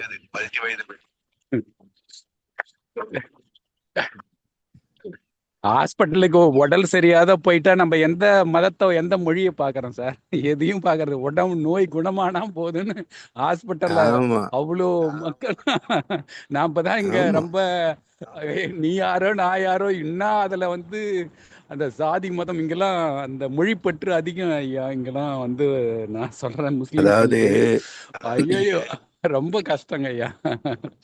ஆமா, எஜுகேஷன்ல கூட நீங்க எவ்வளவு வந்து காட்டினா கூட ஒண்ணுமே படிக்காதவன் பெரிய லெவல்ல இருக்கான். நம்ம வந்து எவ்வளவு தூரம் போட்டி எல்லாம் போட முடியுதுங்க. அந்த அளவுக்கு எடுக்கும் போய் அந்த பற்று, அந்த ஜாதி பற்று அந்த அளவுக்கு அந்த அளவுக்கு அவங்க திறமைக்கு வேலை பாக்குறாங்க. இதுல என்ன போட்டி இருக்கு இல்லையா? ஆனா இங்க அது மாரி முடியலைங்க. முஸ்லீம் கண்ட்ரில அது மாரி உள்ள போக முடியலைங்க ஐயா. நான்லாம் எவ்வளவு தூரம் போராடிட்டேன்.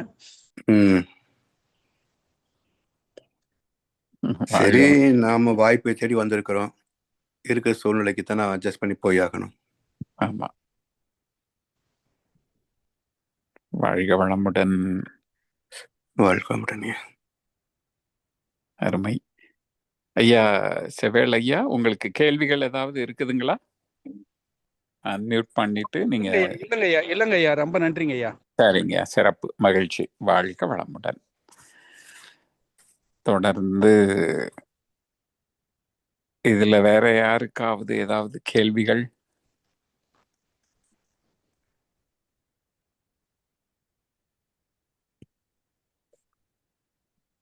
வாழ்க வளமுடன். சரி, தொடர்ந்து மகான் ஐயா கடைசியா ஒரு சொல்லுங்க. கேள்வியா? இறுதியா ஒரு கேள்வி. சொல்லுங்கய்யா.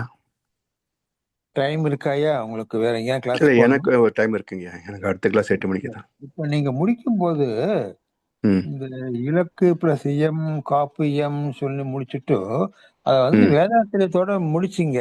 அது எப்படி ம் ரெண்டும் இணைகிறது? கொஞ்சம் விளக்கமா சொல்றீங்களா? அதாவது நம்ம ராமாயணம், மகாபாரதம், கந்தபுராணம் மூன்றுமே இதிகாசங்கள் மதிப்பு உள்ளதுங்கய்யா.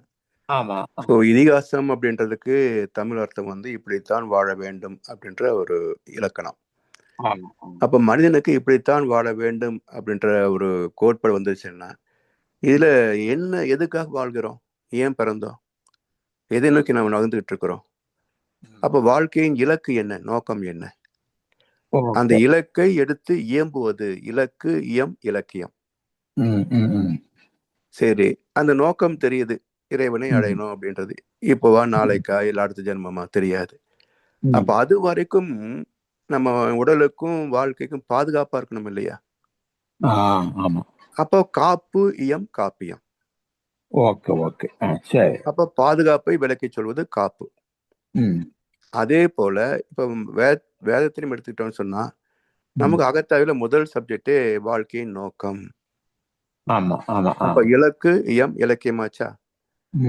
அடுத்தது இந்த நோக்கத்திற்கு ஏற்ப நமக்கு என்ன தேவை? வாழ்க்கை தத்துவங்கள் 12. இது போதும். எங்க சிக்கல் நமக்கு வருது என்றால் எண்ணமே நமக்கு சிக்கல். எண்ணம் ஆராய்தல். எண்ணம் என்னெல்லாம் பண்ணுது? ஆசை சீரமைத்தல், சினம் தவிர்த்தல், கவலை ஒழித்தல், நான் யார் வருகின்ற போது இறை தத்துவத்தை பேசுறோம். அதை அளவிற்கான வழிமுறை என்ன? கர்மயோகம் என்ற பாதுகாப்பான வாழ்க்கை. அப்ப அந்த பாதுகாப்புக்கு ஒழுக்கம், கடமை, இயக்க என்ற வாழ்க்கை நமக்கு எடுத்து காட்டுவதனால வேதத்திலையும் வந்து 4வது இதிகாசம். இங்க இலக்கியம் உண்டு, காப்பியம் உண்டு. இது 4வது இதிகாசம். நல்ல விளக்கம் கொடுத்தீங்க. நன்றியா. நன்றி ஐயா. வாழ்க வளமுடன். வாழ்க வளமுடன். ராதா அம்மா கருத்து ஒண்ணு இல்லையா?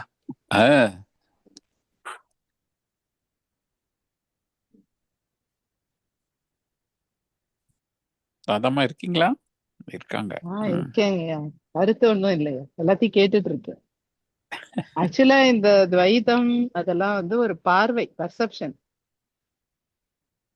ஆமா, இருப்பது ஒண்ணே ஒன்னா தானே. பார்த்தா ஒண்ணு அத்வைதம், ரெண்டா பார்த்தா ரெண்டு இருக்குன்னு பார்த்தா துவைதம், ஒண்ணுக்குள்ள ஒண்ணு இருக்குன்னு பார்த்தா விசிஷ்ட அத்வைதம். அவ்வளவுதான். இதோடைய பார்வை அவ்வளவுதானே ஒழிய அது மதமா சொல்லல அவங்க. விசிஷ்டாத்வைதத்தை வச்சு வைஷ்ணவம்னு சொல்லிருக்காங்களாயா? இல்ல இல்ல இல்ல, அப்படி வரலம்மா, அப்படி வரல. விஷ்ணுவை மையமாக வைத்து வைஷ்ணவம். அதாவது அவர் அந்த வேதத்துக்கு எழுதின அந்த பிரம்மசூத்திரத்துக்கு எழுதின பாஷ்யத்தை தான் வந்து விசிஷ்டாத்வைத பாஷ்யம் அல்லது ஸ்ரீ பாஷ்யம் அப்படின்னு சொல்லுவாங்க இல்லையா? சரிம்மா.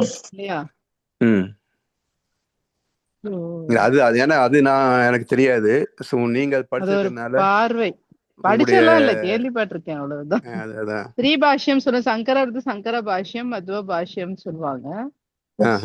அதான் சொன்னேங்க, ஏற்கனவே சொன்ன மாதிரி அவங்க எல்லாரும் ஒரே காலகட்டத்துல இருந்திருந்தாங்கன்னா எல்லோரும் இதுதான் ஒண்ணுதான் அப்படின்னு ஒத்துட்டு இருப்பாங்க. வேற வேற காலகட்டத்துல இருந்ததுனால அவர்களுக்கு இப்ப ஆதிசங்கரர் சொல்லி வச்சத ராமானுஜருக்கு குருவா இருந்தவர் ஒரு அத்வைத சித்தாந்தி தான். ஆனா அவரால ராமானுஜர் கேள்வி கேட்டப்ப சரியா எக்ஸ்பிளைன் பண்ண முடியல. குரு வந்து சொல்லி வச்சுட்டு போறத இப்ப நம்ம திருச்சி மாத்தி மாத்தி சொல்லிட்டோம் அப்படின்னா அந்த அந்த உண்மையான குரு இருந்து கன்வின்ஸ் பண்ணிருந்தாங்கன்னா அவங்களும் அதை ஒத்துட்டு இருப்பாங்க. சோ அது அவங்களுடைய பர்செப்ஷன் மாறுது. அப்படிதான் வந்து மாறி மாறி கோட்பாடுகள் வருது. மத்தபடி எல்லாம் ஒண்ணுதாங்கய்யா அப்படின்றது என்னுடைய கண்ணோட்டம். கேட்டேன்னா எனக்கு ஒரு கிளாரிபிகேஷன், அதாவது இருந்தேன்னா கேட்டுக்கலான்ட்டுக்காக கேட்டேம்மா. சொல்லுங்கய்யா. எனக்கு இல்ல உங்களுடைய கோணத்துல வரும்போது சில கருத்துக்கள் நீங்க எக்ஸ்ட்ரா சொல்லுவீங்க, எனக்கு அது யூஸ்ஃபுல்லா இருக்கும், அதுக்காக கேட்டேன். வணக்கங்கய்யா. இந்த சொல்லுங்க. ஸ்டேஜ்ல ஒண்ணும் இல்லங்கய்யா, கேட்டுட்டு இருக்கேன். சரிம்மா, ஓகே. சொல்லுங்க கார்த்திகன் ஐயாவா? சொல்லுங்க. இல்ல, நான் அருணகிரி பேசுறேங்க ஐயா. அருணகிரி ஐயாவா? சொல்லுங்க ஐயா. அது ராதம்மா சொன்ன கருத்துக்கு கொஞ்சம் நான் எனக்கு தெரிஞ்ச ஒரு சிற்றர்களை நான் புரிஞ்சுக்கிட்டதை நான் சொல்றேங்க ஐயா. அதாவது வந்து இந்த சைவத்துக்கும் வைஷ்ணவத்துக்கும் என்ன வித்தியாசங்கிறது உங்களுக்கு எல்லாம் தெரிஞ்சிருக்கும். பட் அவங்க சொன்னது அதை சொன்னாங்களான்னு தெரியல, அதனால நான் இங்க சொல்லலாம்னு பாக்குறேன். அதேதான் அம்மா சொல்றது அதேதான். Okay okay. அதாவது வந்து எனக்கு தெரிஞ்ச வரைக்கும் சைவம்ன்றது வந்து அண்டத்துல இருக்கிறது தான் பிண்டம், பிண்டத்துல இருக்கிறது தான் அண்டம்னு சொல்லி அவங்க சொன்னாங்க. ஆனா வைஷ்ணவத்துல வந்து அது உண்மைதான். ஆனா இது அதுவாக முடியாது. அதாவது வந்து ஜீவாத்மா வந்து பரமாத்மாவா ஆக முடியாது. பரமாத்மாவாலதான் வந்து பல்வேறு ஜீவாத்மாக்கள் உருவாச்சு. ஆனா இந்த ஜீவாத்மாக்கள் வந்து பரமாத்மாவா ஆக முடியாது அப்படின்ற மாதிரி வைஷ்ணவத்துல அவங்க விளக்கம் கொடுத்ததா. அது சரிதாங்கய்யா, கான்செப்ட் வைஸ் வந்து கரெக்ட் தான். ஏன்னா ஜீவாத்மா அப்படின்றது வந்து பதிவுகள், சஞ்சித பிரார்த்த கர்மா இருக்கு. இத கடந்து இந்த பதிவுகள் எல்லாம் உள்ள இருக்குது. இதை கடந்துதான் மனதால நம்ம வந்து அத்வைதமா மாறுறோம், இறைவனோட ஒன்றுக்கிறோம். சரிங்களா? அப்போ இந்த ஜீவாத்மா அதோடைய பதிவுகள் எல்லாம் நீங்குகின்ற வரைக்கும் இது பரமாத்மா ஆக முடியாது.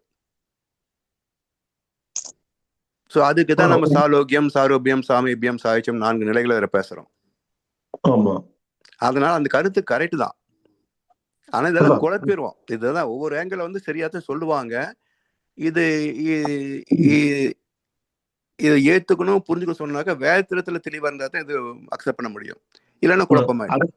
அதான் எனக்கு புரிஞ்சுக்கிட்டது என்னங்கய்யா, அதாவது வந்து நம்ம ஜீவாத்மாவா இருந்தாலும் நம்ம உடல் விட்டு அதாவது வந்து at the end of the day நீங்க பாத்தீங்கன்னு வச்சுக்கோங்களேன், நாம வந்து இது முழுக்க முழுக்க உணர்தல் தானுங்கய்யா. அதாவது நாம உட்கார்ந்த இடத்துல இருந்தே நாம வந்து இப்ப அங்க என்ன நடக்குது அப்படின்னு நம்ம ஒரு விஷயத்த நினைச்சிட்டு இருந்தோம்னா, இல்ல அது நடந்துட்டு இருக்கும் அப்படின்னு நம்ம நினைச்சிட்டு இருந்தோம்னா, அது எல்லாமே நம்ம மண்டைக்குள்ள நடக்கிறது மட்டும்தான். அங்க வேற நடக்கல, நம்ம நினைச்சது நடந்துட்டு இருக்கு இல்லைங்களா? எல்லா நாடகம் நம்ம இந்த உடம்புக்குள்ளதான். ஆமா, everything has happen within your brain, ரைட்டுங்களா? இப்போ நம்ம வந்து நம்ம இந்த உடல் எல்லாம் கடந்து நாம வந்து பரமாத்மாவா நம்ம ஆக முடியும் அப்படிங்கறதும் நீங்க வந்து ஒரு பிசிக்கலா நீங்க யோசிச்சு பாத்தீங்கன்னா, நாம உணர்றோம். நம்ம மைண்டுக்குள்ள நம்ம மற்ற எண்ணங்கள் எல்லாத்தையுமே வந்து நிறுத்திட்டு கடந்துட்டு எண்ணங்கள் இல்லாத ஒரு நிலைக்கு போகும் பொழுது நம்ம அங்க இருக்கிறதா உணர்றோம். அப்ப மறுபடியும் வந்து நாம அந்த அந்த உணர்தலை முடிஞ்சு அந்த தியானத்தை முடிஞ்சு நம்ம வந்து இங்க கரெக்டா மறுபடியும் வரும்போது மறுபடியும் நம்ம வந்து ஜீவாத்மாவா ஆயிடலாம். இந்த பிசிக்கல் பாடியில தான் நம்ம இருக்கிறோம். இந்த பிசிக்கல் பாடி வச்சுதான் நம்ம அதை வந்து அந்த இதுல இருக்கிறத நம்ம உணர முடியுது. மறுபடியும் அந்த அந்த கொஞ்ச நேரம் உணர்ந்துட்டு நம்ம திரும்பி வந்து அது நம்மளால போக முடியுமான்னு தெரியல, அது வேற விஷயம். ஞானிகள் பெரியவங்க இப்ப உங்களை மாதிரி இருக்கிறவங்க நல்ல நிறைய தியானம் பண்ணவங்க கொஞ்ச நேரத்துக்கு போய் வர முடியுது. எங்களுக்கெல்லாம் இன்னும் அந்த காலம் கிட்டல. பட் இருந்தாலும் அங்க போறது அப்படிங்கிறது வந்து அது கொஞ்ச நேரத்துக்கு உணர்தல் தான் அது. இப்போ எனக்கு தெரிஞ்ச வரைக்கும் வைஷ்ணவத்துல அவங்க சொன்ன வித்தியாசம் என்னன்னா, ஆமா அங்க இருக்கிறதா இங்க இருக்கு, இங்க இருக்கிறதா அங்க இருக்கு. பட் ஃபங்க்ஷனாலிட்டியா பார்க்க போனா, செயல்முறையில பார்க்க போனா, அந்த பரமாத்மா தான் இந்த ஜீவாத்மாவை உருவாக்கிச்சு. இந்த ஜீவாத்மானால அந்த பரமாத்மாவை உருவாக்க முடியாது. அந்த விதத்துல அதுக்குள்ளதான் நம்ம இருக்கமே தவிர அது வேற, நாம வேற. அது உள்ளேயே நாம இருந்தாலும் அதனுடைய இதெல்லாம் இருந்தாலும் அதனுடைய ஃபங்க்ஷனாலிட்டி நம்மளால இந்த கருத்து மீனிங்லெஸ்ங்கய்யா. ஜீவாத்மா பரமாத்மா உருவாக்க முடியாதுங்கிறது மீனிங்லெஸ். ஏன்னா ஒரு மூலத்துல இருந்து நாம வந்திருக்கோம். ஆமா இல்லையா? அப்ப நாம எப்படி மூலத்தை உருவாக்க முடியும்? அதான் அப்போ இது ரெண்டுமே மீனிங்லெஸ் இது. ஒண்ணுங்கிறது ஆமா இல்ல ரெண்டுமே ஒண்ணுங்கிறது சொல்ல முடியாதுங்கிறதுக்காக அவர் அந்த மாதிரி விளக்கம் கொடுத்ததா சொல்றாங்க ஐயா. ரெண்டுமே ஒண்ணு கிடையாது அப்படிங்கறத அவர் அதை எதிர்த்து பேசுறதுக்காக இந்த மாதிரி ஒரு விளக்கம் கொடுத்ததா சொல்றாங்க வைஷ்ணவத்துல. அதுதான் ரெண்டுக்குமே உண்டான மெயின் டிஃபரன்ஸ். இதுல இருக்கிறதா அதுல இருக்கு, அதுல இருக்கிறதா இதுல இருக்கு. ஆனா அது செய்யறதை இது செய்ய முடியாது அப்படிங்கறதா அவரு ஒரு வித்தியாசமா இன்னொரு கண்ணோட்டத்துல எடுத்து வந்தார். அதை மறுக்க முடியல. அதை அதையும் அக்செப்ட் பண்ணிக்கிட்டாங்க அப்புறம். அதனாலதான் அந்த வைணவம் அப்படிங்கிறது தனியா வந்ததா என்னோட புரிதலுங்கய்யா. அது மேபி அதாவது வைணவம் பின்னாடி வந்ததுதான், சேர்க்கப்பட்டதுதான். ஆமா ஆமா ஆமா. நீங்க சமயங்கள் எடுத்தீங்கன்னா சைவம், சாக்தம், கானபத்தியம், கௌமாரம், சௌரம் 5 முடிஞ்சு போச்சு ஆச்சுங்களா. வைணவம் என்பது பின்னாடி வந்ததுதான்.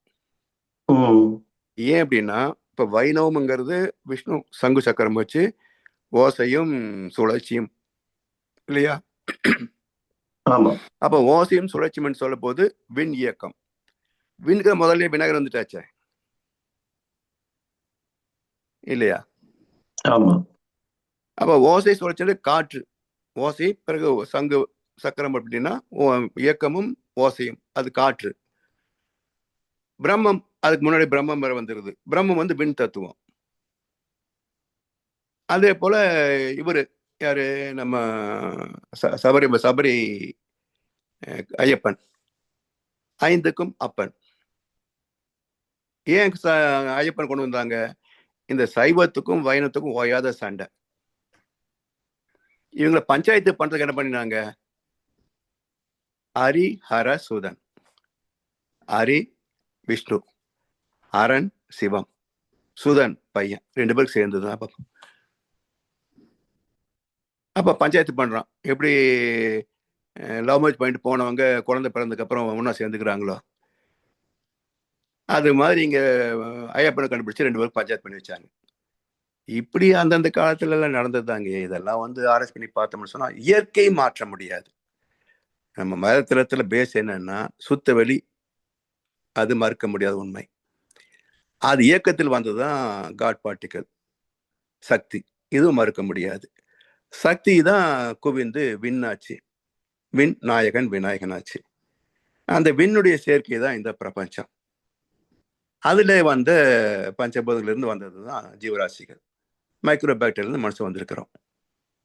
இதுதான் சயின்ஸும் அக்செப்ட் பண்ணது, மகிழ்ச்சி தான் சொல்றாங்க. இதுதான் சைவ சித்தாந்தம் பேசுது. சரிங்களா.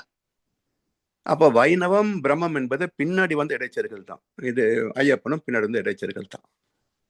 ஸோ அது வந்த காலத்துக்கான நோக்கம் தெரிஞ்சிச்சுன்னா அதை எந்த அளவு பயன்படுத்திக்கலாம், வேண்டாம்னா விட்டுடலாம்.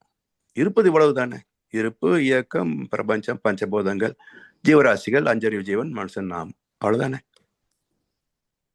இதுக்கு என்ன பேர் வேணும் வச்சுக்கோங்க, சைவமா வைணவமா என்ன பேர் வேணும் வச்சுக்கோங்க, அவ்வளவுதான்.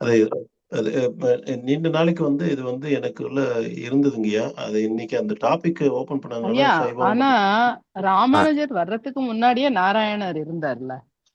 ஆமா. அப்ப எப்படி அது எப்படி வைணவம்? அது எப்படி அவருடைய கோட்பாடு விசிஷ்டாத்வைதம்? சோ அவருக்கு அப்புறம் தான் வைணவம் வந்ததா? இல்ல மற்றொரு எந்த காலகட்டமா? அதுக்கப்புறம் இல்ல எந்த ராமானுஜருக்கு அப்புறம் ஒரு 11 ராமானுஜர் 10, அவர் 11 12. இப்ப வைணவ தத்துவம் கிட்டத்தட்ட 2000 வருஷம் இருக்குமா? அததான் சொல்றேன் நான். சைவம் வைணவம் ரெண்டும் சேர்ந்துதான் அது. ராமானுஜர் வந்தது ஒரு 10ஆம் நூற்றாண்டு தான் சொல்றாங்க. ஆதிசங்கரும் 8ஆம் நூற்றாண்டு தான். ஆமாங்கம்மா. ராமானுஜர் அதுக்கப்புறம் தான் வந்தாரு. அதுக்கு முன்னாடியே 3000 வருஷத்துல கிட்டத்தட்ட 3000 வருஷம் இருக்குமா அந்த டைம் வந்தது. அப்ப இந்த இதெல்லாம் சொல்றாங்க இல்லையா, அதாவது இந்த மீமாம்சை அந்த மாதிரி தத்துவங்கள் நிறைய இருந்தது. அதையெல்லாம் நிறைய தத்துவங்கள் இருந்ததை ஒன்னாக்கி அத்வைத்தம்னு சொல்லி இவர் கொண்டு வந்தாரு. சோ அத்வைத்தத்தை நம்ம சைவத்தோடையும் விசிஷ்டாத்வைதத்தை வைணவத்தோடையும் இணைக்கிறது சரியில்லைன்னு நான் நினைக்கிறேன். அது முன்னாடியே இணைக்க வேண்டாமா? ஏன்னா வரும். அது தனி, இது தனி. ஆமா. கரெக்ட். ஏன்னா தத்துவம் சாமிகிட்ட வேற. ஒரு தடவை கேட்டோம்மா, சாமிகிட்ட ஒரு தடவை வந்து சாமிஜி உங்க கருத்தை பார்க்குற போது எல்லாம் ஒரே மாதிரி இருக்கு, ஆனா சித்தருடைய பாடல்களோ அல்லது வந்து தத்துவ ரீதியாக ராம் சிவா சைவ சித்தாந்தம் வைணவம் இதெல்லாம் பார்க்குற போது நிறைய ஒண்ணுக்கு ஒண்ணு முரண்பட்ட கேள்விகள் விளக்கங்கள் எல்லாம் இருக்குது அப்படின்னு கேட்ட போது மகர்ஷி என்ன சொன்னாங்கன்னா, அந்த காலத்துல எல்லாம் ஞானிகள் எந்த ஸ்டேஜ் இருக்காங்க தெரியாது, அவங்கவுங்க ஸ்டேஜுக்கு தகுந்த மாதிரி அந்தந்த கருத்தை அப்பப்போ எழுதி வச்சாங்க. அது உதாரணம் பார்த்தீங்கன்னா சிவபாக்கியர், ஒரு 600 கவி இருக்கு சிவபாக்கியருடைய கவிதைகள். இதுல 500 பாட்டு சிவசிவான்னு முடிப்பார், ஒரு 100 பாட்டுக்கு அந்த சிவசிவா இருக்காது. அப்ப ஏன் சிவசிவா முடிச்சார் 500 பாட்டு அப்படின்னா, சிவன் தான் கடவுள், வைணவம் இல்லை, சிவன் தான் முதல் அப்படின்ற ஒரு சிறப்புல வந்து சிவசிவான் முடிச்சிட்டு இருந்தார். அந்த சுத்தவரி அனுபவம் பெற்ற பிறகு அரியமல்ல அயனமல்ல அப்புறத்தில் அப்புறம், கருமை செம்மை வெண்மை கடந்து நின்ற காரணம், சிறியதல்ல பெரியதல்ல பற்றுமென்கள் துரியமும் கடந்து நின்ற தூரமே முடிச்சிட்டார். இப்போ சிவன் இல்லை, அப்போ ஒரு வெளி இருக்கு, அவ்வளவுதான். அது அனுபவிச்ச போது அந்த 100 பாட்டுல வந்து சிவசிவா இல்லை. ஆனா மகர்ஷி வந்து 35 வயதுக்கு பிறகுதான் இறைவனை தெளிவா அறிந்த பிறகுதான் எழுத ஆரம்பிச்சேன்றார். அதனால மகர்ஷியுடைய தத்துவத்துல பாடல்கள்ல எங்கேயுமே முரண்பாட்டை நாம் பார்க்க முடியாது இல்லாம.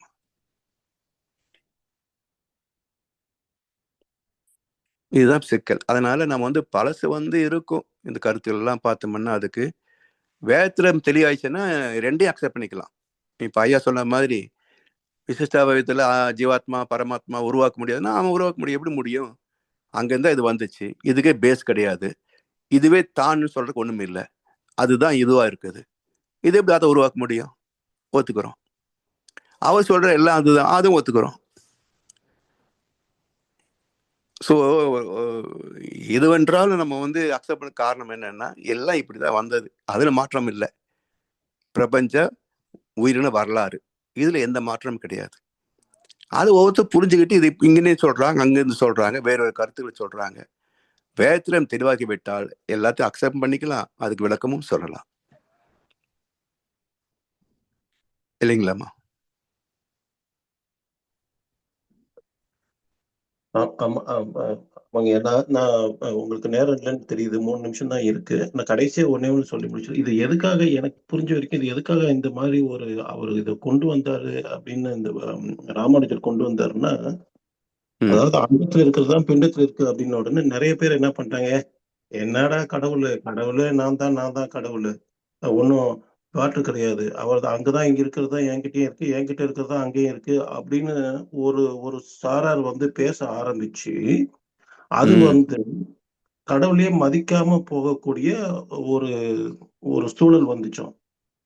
அப்போ வந்த பொழுதுதான் வந்து இவர் வந்து என்ன பண்ணாரு, இங்க பாரு நீ கடவுளை மதிக்கணும், கடவுள் வேற நீ வேறன்றது போல இருந்தாலும் அவர் செய்யறதெல்லாம் உன்னால செய்ய முடியாது அப்படிங்கிறத அவங்களுக்கு புரிய வைக்கிறதுக்காக இப்படி ஒரு கருத்தை கொண்டு வந்து இதை வைணவம் அப்படின்னு சொல்லி, அப்போ அந்த கடவுள் வந்து விஷ்ணு, நீ அவரை வந்து கும்பிடணும், அவருடைய அருள் இருந்தாதான் உன்னால வந்து உன்னுடைய வாழ்க்கையை நீ செம்மையா நடத்த முடியும் அப்படிங்கிற ஒரு கண்ணோட்டத்தை வச்சு இவர் இந்த மாதிரி பிரிச்சு அவங்களுக்கு சொன்னதுக்கு அப்புறம் மறுபடியும் மக்கள் வந்து ஆண்டவன் பக்கம் திரும்பினதா ஒரு கருத்து இருக்குங்கய்யா. நிறைய இருக்குங்கய்யா, வரலாற்றுல யார் யார் எழுதி வச்சதெல்லாம் நிறைய இருக்கும். ஆனா இயற்கை ஒரே தானே, இல்லையா? அதை நான் புரிஞ்சுட்டா போதும். அந்த சந்தேகம் இருக்குது, அதனால நான் ஷேர் பண்ணலான்னு பார்த்தேன், சைவத்துக்கும் வைணவத்துக்கும் என்ன வித்தியாசம் அப்படின்னு. அவ்வளவுதாங்கய்யா, ரெண்டும் ஒண்ணுதாங்கய்யா, ரெண்டும் ஒன்னேதான். ஏன்னா இப்ப 3000 வருஷம் 10,000 வருஷம் முதல்ல இறைவனை பார்த்த போதும் பேரே கிடையாது, சைவம் என்ற பேரே பின்னாடி வந்ததுதான், இல்லைங்களா? முதல்ல இறைவன் கண்டுபிடி இறைவன் மட்டும்தானே, அதுக்கு என்ன பேரு? அதே மாதிரி பல பேர் பேசும்போது தானே ஒரு பேர் வைக்க வேண்டிய அவசியம் வருது. அதனால சைவ சித்தாந்தம் முதல் இறைவனை பற்றி பேசிய கருத்தை தான் சைவ சித்தாந்தம் பின்னாடி பேர் வச்சாங்க. அதனால எல்லாம் ஒன்னே தான். வேதத்துல வந்துட்டோம் வச்சுக்கோங்கய்யா, இதை நம்ம தெளிவாக புரிஞ்சிட்டோம்னாக்க மற்றதை பற்றி நம்ம அதிகமாக கேர் பண்ண அவசியமே இல்லை. அதுவும் இல்லாத அந்த காலத்துல என்னவோ நடந்துட்டு போகுது. இப்போ நம்ம வாழ்க்கை என்ன?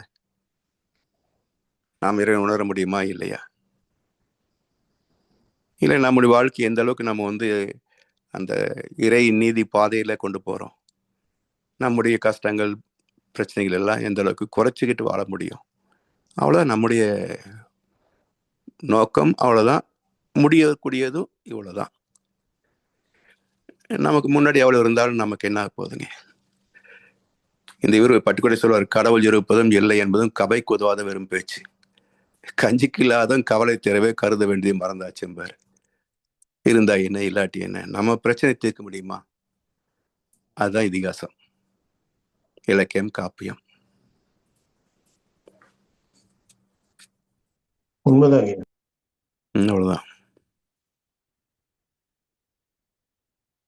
வேதத்திலையும் எதனோடு முரண்படாதுங்கய்யா. அதாவது கிறிஸ்தவம், இஸ்லாம், பௌத்தம், எத்தனையோ மதங்கள் எல்லாம் இருக்கு. கிட்டத்தட்ட 300-400 மதங்கள் என்ற ஒர்க்கு நினைக்கிறேன். எதனோடும் முரண்படாது. ஏன்னா இயற்கை ஒண்ணுதானே. இயற்கையை தான் வேதத்திலையும் பேசுது. அப்போ சயின்ஸோட ஒத்து போகும் போது அது உலக பொது ஆயிடுது இல்லையா? இதுக்கு பிராண்டே கிடையாது.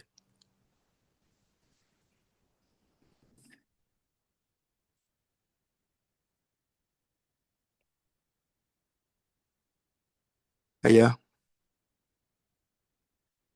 ஏதாவது கேள்வி உண்டா? முடிச்சு கொள்ளலாமா?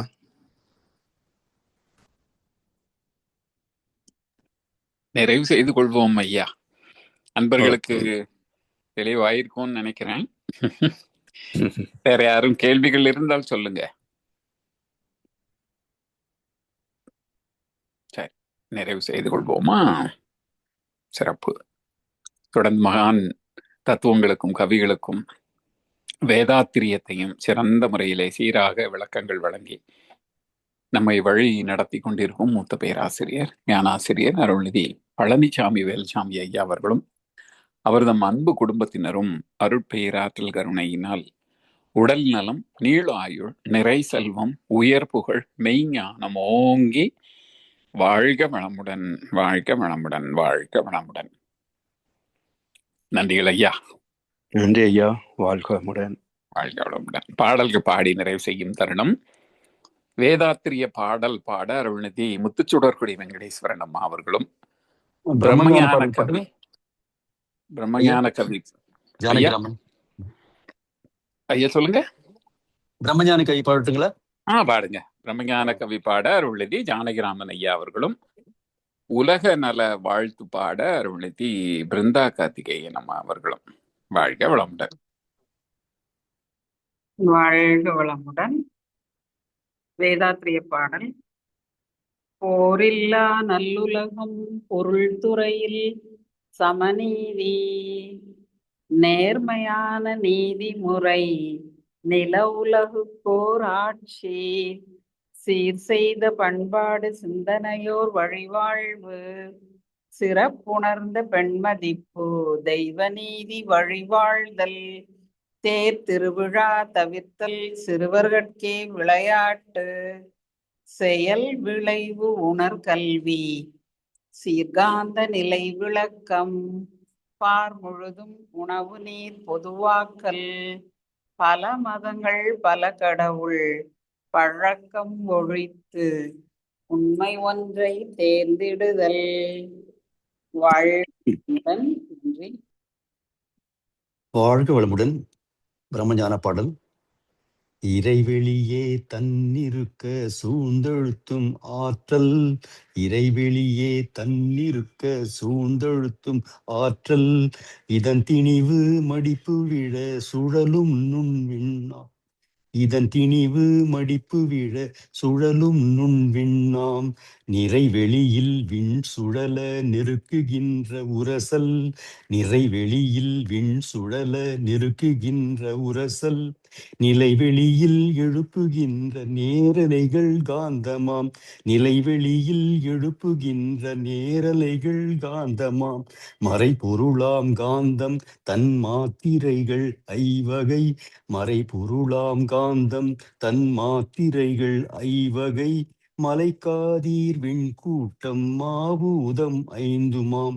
மலைக்காதீர் விண்கூட்டம் மாபூதம் ஐந்துமாம். முறையாய் அக்காந்த அலை மனமாம் உயிர் உடல்களில். முறையாய் அக்காந்த அலை மனமாம் உயிர் உடல்களில். மதியுணர்ந்திவ் உண்மை பெற மா பிரம்ம ஞானமாம். மதியுணர்ந்திவ் உண்மை பெற மா பிரம்ம ஞானமாம். மா பிரம்ம ஞானமாம். நன்றி. வாழ்க வளமுடன். வாழ்களுடன் குரு வாழ்க, குருவே துணை. உலக நல வாழ்த்து. இறைவெளியே தன் சாரி உலகமெல்லாம் பருவமழை ஒத்தபடி பெய்யட்டும். உழவரெல்லாம் தானியத்தை உவப்புடனே பெருக்கட்டும். பல தொழில்கள் புரிகின்ற பாட்டாளி உயரட்டும். பகுத்துணர்வில் தொகுத்துணர்வு பண்பாட்டை உயர்த்தட்டும். கலகங்கள் போட்டி பகை கடந்தாட்சி நடக்கட்டும். கல்லாமை கடன் வறுமை களங்கங்கள் மறையட்டும். நலவாழ்வை அளிக்கும் மெய் ஞான ஒளி வீசட்டும். நம் கடமை அறவாழ்வின் நாட்டத்தே சிறக்கட்டும்.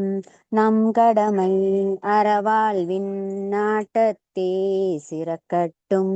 நம் கடமை அறவாழ்வின் நாட்டத்தே சிறக்கட்டும்.